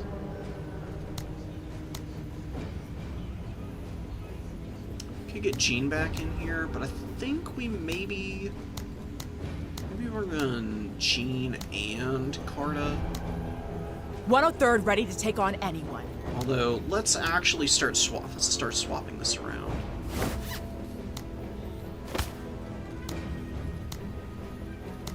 So, I mean, you think that Cody is a nightmare with this kit, but let me tell you, man, you have not seen anything yet. Darby is an absolute monster with all of the camo nets and Jaeger fatigues. She is basically invisible. She just destroys with the anti-material rifle and the suppressed crowbar.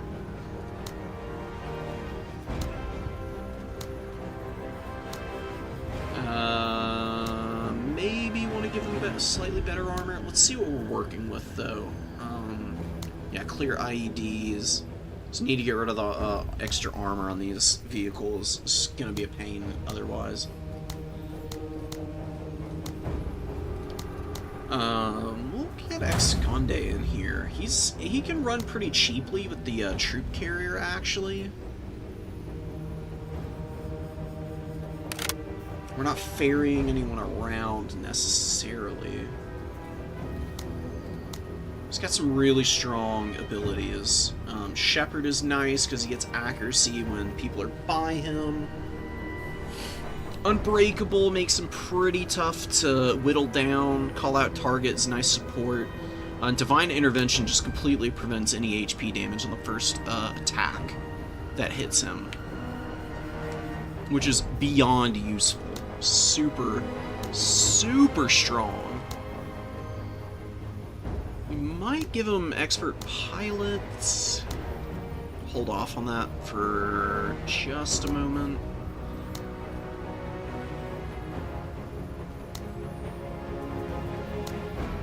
Could mix in Carta, but I think we get Jean back in here. Yeah, she's very affordable. Ah, Major. Ah, Major. You have on your hands the finest of mercenaries. Soon, I will demonstrate this for you. Awesome.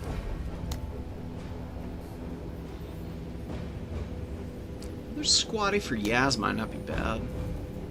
Although, it's unequipped. Let's actually just give him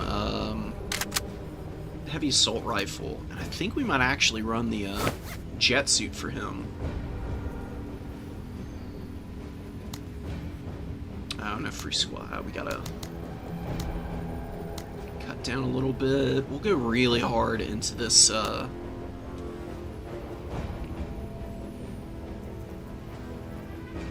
build. Could go if it bleeds. Close quarters would be pretty good, though. Not that we're going to be adjacent to many targets, but 15 and even 5% extra accuracy can be incredible for squad leads. So I think we're going to promote Yaz. Я выживаю!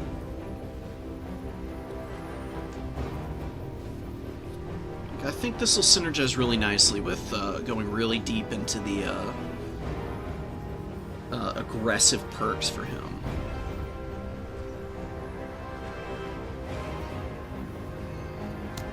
I don't think we need the smart gun link anymore. I think we go match grade ammo to get one more range on the MK mod 2 here, mod 1. And I got a little bit of supplies left over. Oh, well, we still got to give Conde needs to get a few more things. Oh, but I didn't even have them added yet. Whoops. Alright, well, Yaz can take less squatties, that's fine. We'll cut down on tech as well. It's 152 over. Alright, we're spending a little too much here. Who do we get rid of for now? Keep Vamp, keep Tech.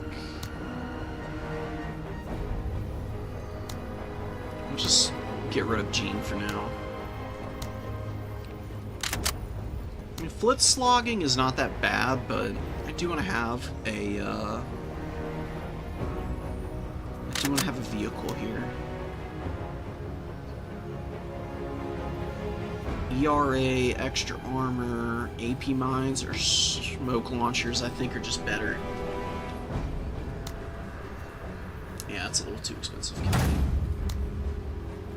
run this somehow?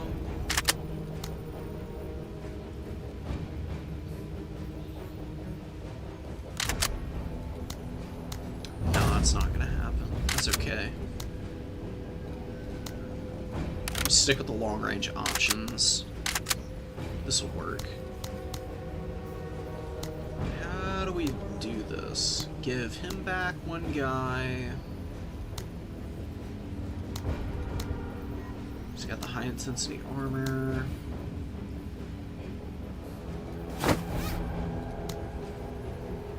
He's got the marine armor. Oh yeah, it's tech here.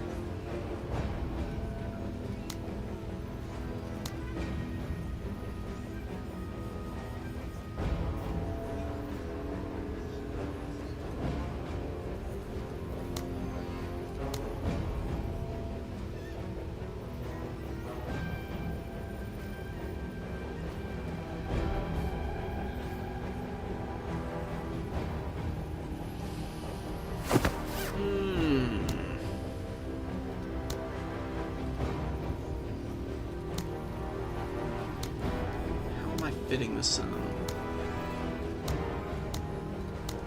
Alright, we'll do this. We'll just content ourselves with having a few less squaddies in that unit.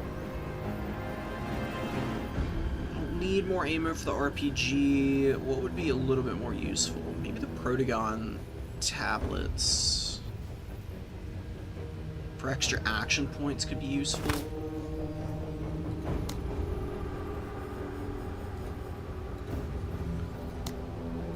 It would give them a lot of utility. Oh, actually,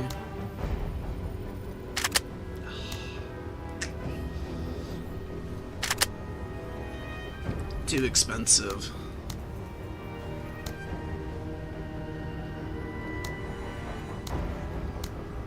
He'll do well enough with the arc, though.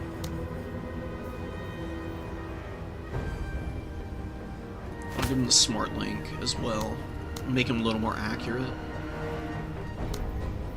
And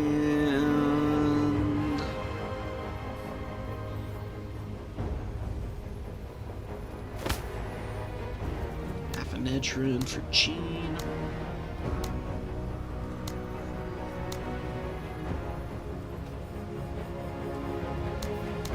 Alright, this is good enough.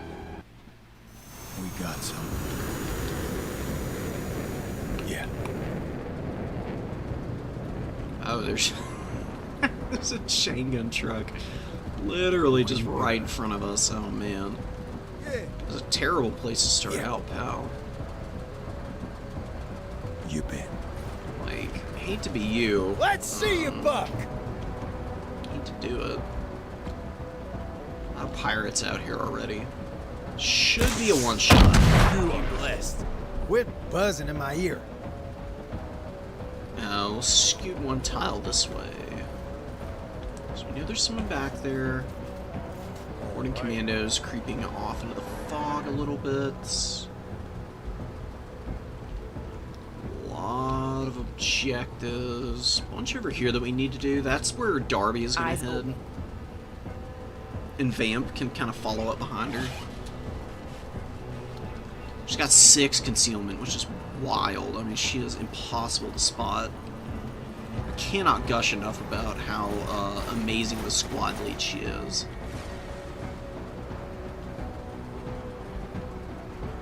Like, honestly, if there's gonna be a squad lead that could solo missions, it would definitely be her.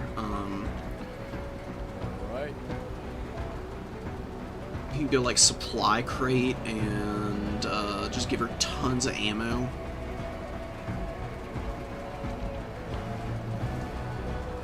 Chain gun team, I don't really think I'm all that worried about these guys. I think we're just gonna scoot up and mark them. Coordinates received.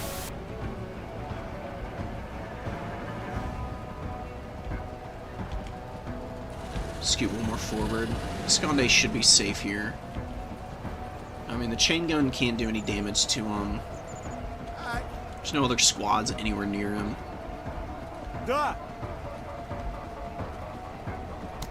It's just gonna jump back in and one-shot this chain gun team anyways.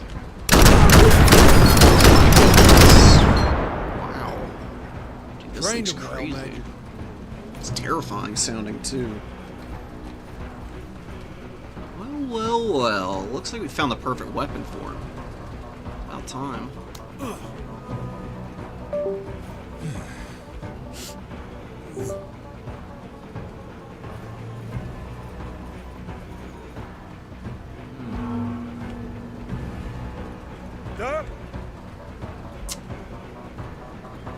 Nothing going on here. Orders. Darby.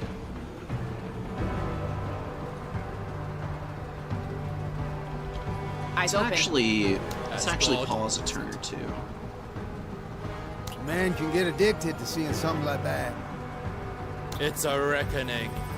Yep.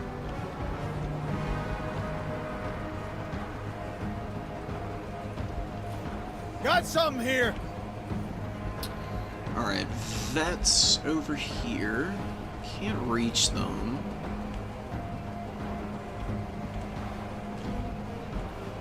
Could get 2 tiles closer and open up, but I think that might be a bad idea.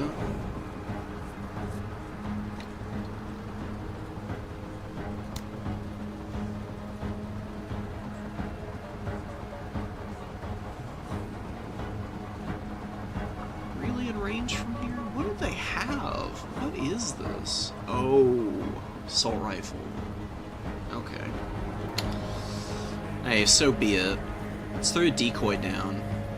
Get them distracted. Take a step back. Might go... Yeah, we actually do go back into concealment. As God wills it.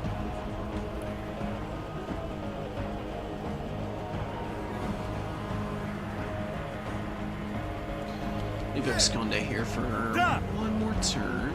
Orders. Now we have Darby move up.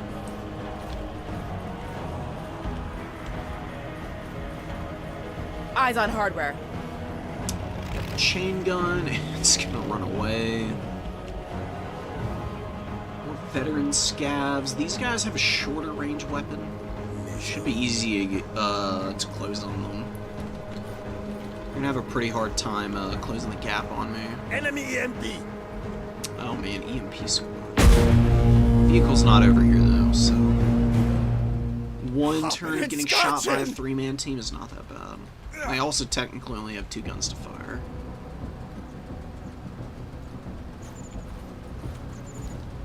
Tech's gonna do his thing.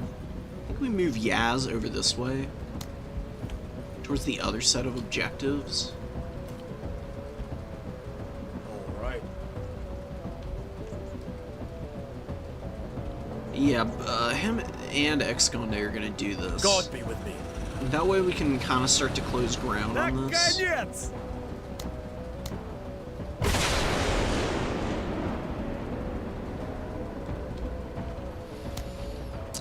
Just to have enough punching power to really put the pirates on the back foot. No, suppress the veterans. No hiding from me. Boarded commandos are probably going to move up and start shooting this thing. The decoy. Right. Yeah.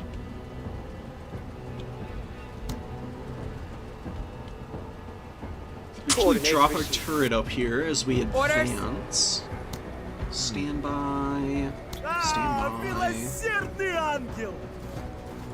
Yeah, they're moving over to shoot this thing. Alright. Oh, they're just gonna sit down next to their buddies there. That's a really bad spot to stand, guys. Move it! Be a little bit more discerning about your positioning next time. Dang, man. That's great damage. Yeah, whatever. I'm not even worried about the EMP team. I was kind of hoping that they would shoot at Vamp, actually. It would start giving him stacks. I'd really like to steamroll with him like I did last round. That's kind of cool. They have a pretty cool set of voice lines. I love all the squad leads. Like, some of them get along right off the bat together. Others are a little less than enthused with working together. Gives a lot of personality for each mission, and then to everybody.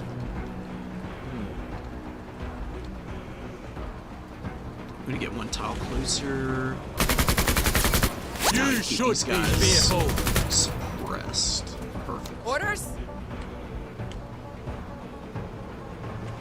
Could use Darby to start picking those guys off, but Vamp is gonna just light them up next turn. I think I'd rather scout a little bit more. And there's scabs up here. Just get into position. There's the chain gun truck. Kill me if you dare! All right.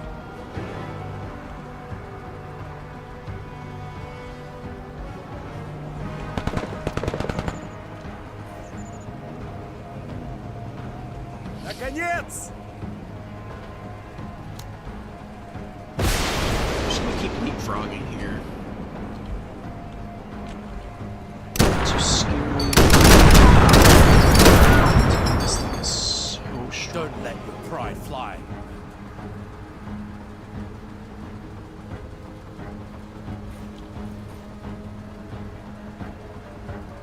All right.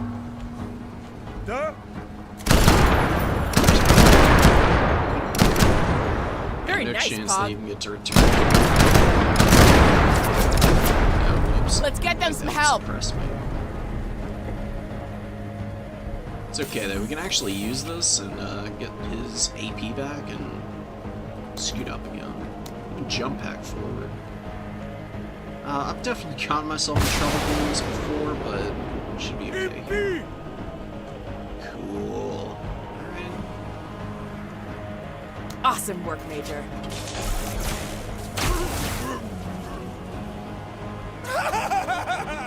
Hey, bud, stay down. They EMP'd my turret immediately. So.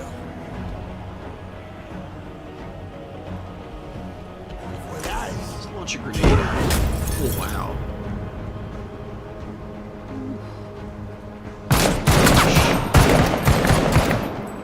I would have been Alright, that's great. G hits this thing. I don't think that turret's even gonna get a round off. Yep. All right.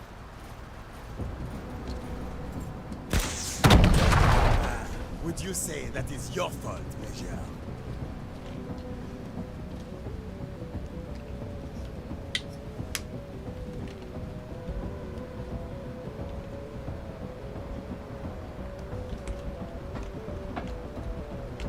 Orders?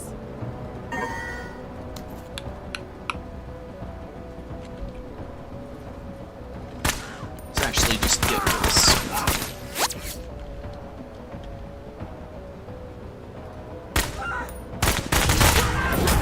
Nice. If you're going to run, run to church. So many trinkets.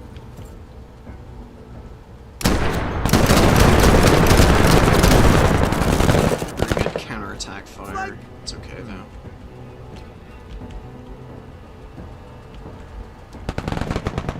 Next turn I will be in a position to do something. Squeak forward a few spaces. Wow, we can really only move one space. Oh my god, dude. Brought it down.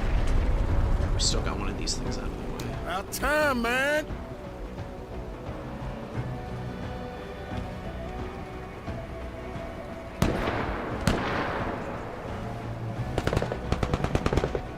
Keep him here.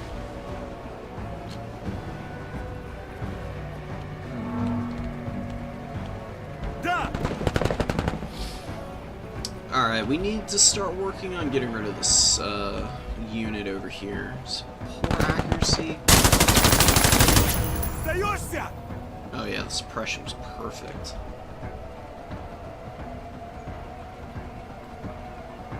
We just move up 2 tiles. All right. Now we're on their flank. Next turn, we'll just take them out. Yeah. Enemy hardware. Cody is...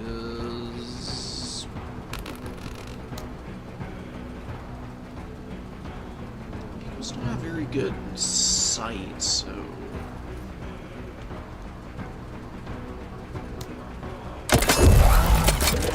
actually do this, and we'll just end our turn here.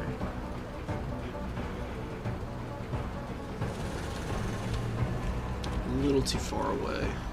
It's unfortunate. Also can't mark anything right now. Orders? Just end our turn, wait a little bit. Major.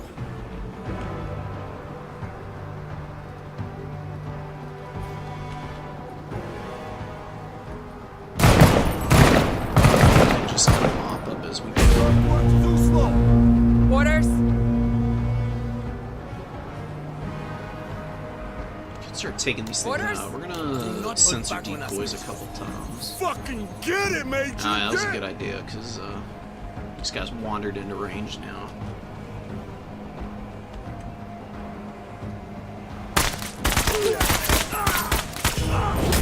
Enemy is suppressed.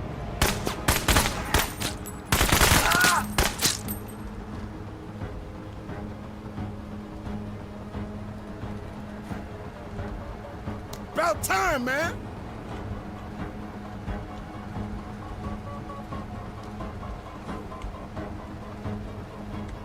About time, man. I really thought that would do it. Hey, yo, new pass through. The evac. There's an eliminate target at the edge of the map over there.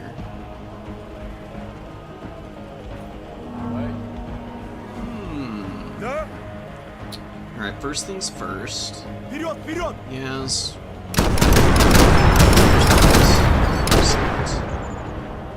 And they crawl, huh?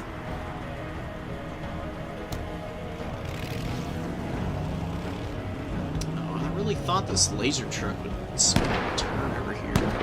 Really not, though. It does not want the heat.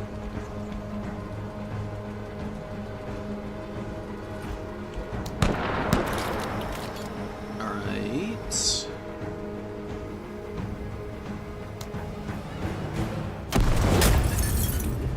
Wow, it survived? Oh my goodness. Oh, but it's on fire. It's gonna blow up. Yeah. Tech will Make it a play. scoot up. Oh, there's a chain gun truck here. Uh-oh. But it immediately jams. Huge save. With his guidance. Orders?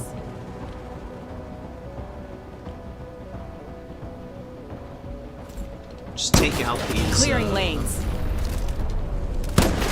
Making a new sightline. Oui. Very well, Major. Scoot in. I mean, they can't really even do damage to me.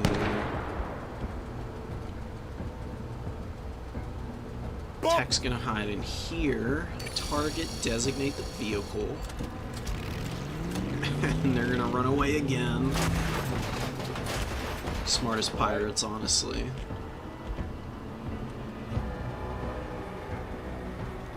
Can this thing punch? No, it's not gonna punch through vehicle. This thing's Good damaged shit. enough it might be able to, though. Impede. I don't think this is even gonna shoot. It's because it's retreating. It should just run off the field immediately.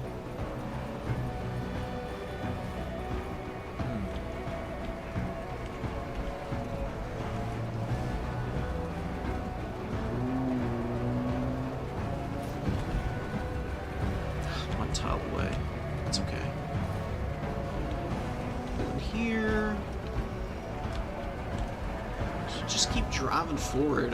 Normally the vehicles are a little more impactful. This particular round or mission, really haven't had much to do with them. Moving to waypoint. Enemies have just been disengaging every time we make contact. Either that or we just one round all their infantry.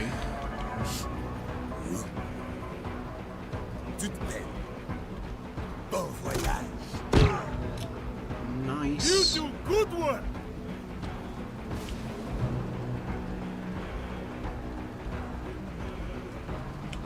continuing to back up over here. Could start thinking about dropping. Yeah, bye bye. Could start thinking about dropping ordnance.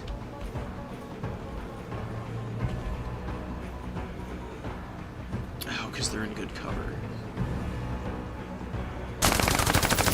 Crunch the boy! Good enough to avoid being suppressed, though. Oh, that's beautiful.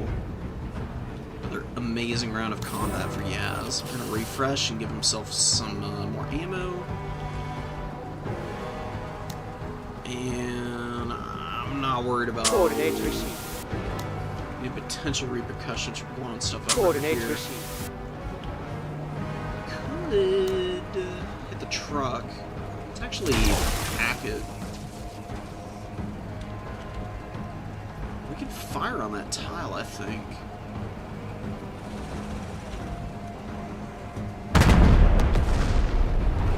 I have no idea if I actually destroyed that thing or not, though. Orders?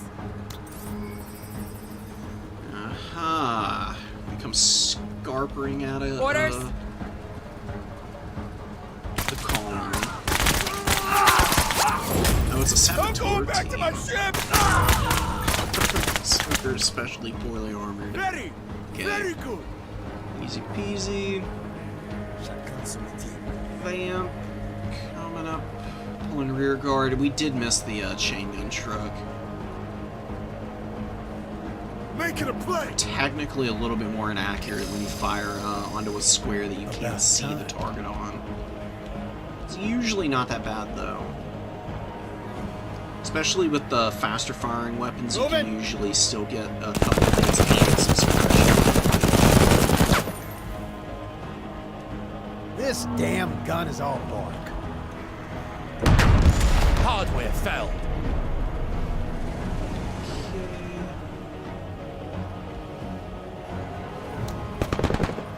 Yes, he's actually going to jump back forward. They will be killed!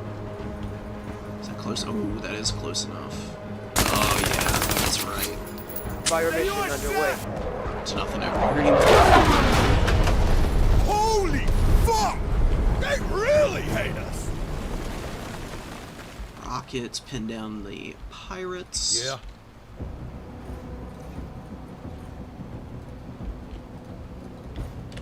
And Cody's going to take a step forward just as well.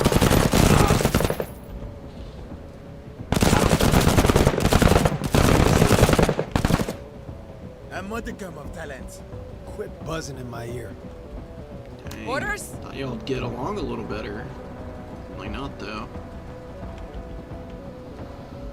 Yaz is gonna finish the kill over there, and I don't know. I mean, Tech might just spend a turn blasting this. Yo, we got ourselves a new way in! Honey, baby.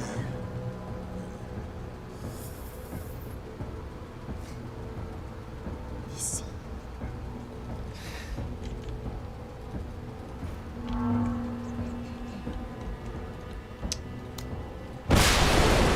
Every jump pack used. Oh, there's a chain gun team up here. Whatever, we're just gonna get rid of these guys.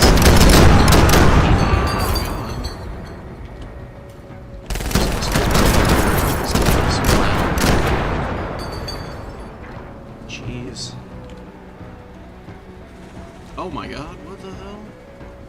Oh, there's a flamethrower truck. How did I just... Has it just been chilling here this whole time? Oh my god. I did not think I was going to run into this thing up here. These are actually pretty tough vehicles to get through. They have a lot of armor. They can be really frustrating to kill.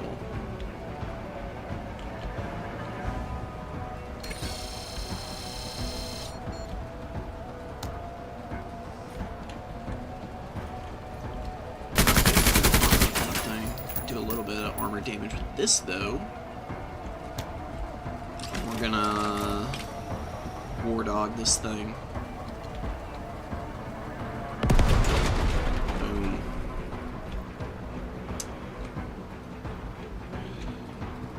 Let's log it forward. Alright, now we're all the objectives done too. Easy peasy. Got some trinkets, frag grenades, explosive charge, pirate truck, medium flame or heavy flamethrower. Actually use this thing. Earlier in the campaign I was cleaning house with this. It's very effective against everything. Actually does good damage to vehicles. Yes, blew up some large boulders. Bunch of pirate teams.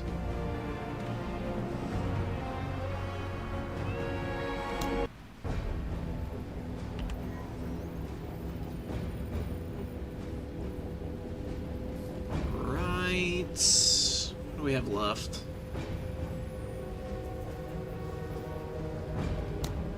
I think the operation's gonna run a little too long. I think I'm just gonna end stream here. Thanks for showing up, guys. It was a good one. Appreciate y'all hanging out with me while I played some Menace. It's a really fun game. Y'all really need to buy this. It's the only early access game I'll shill for.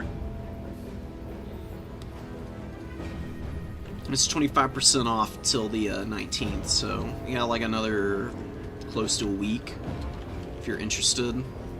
This runs on everything, by the way. It's a very low impact game on pretty much any setup.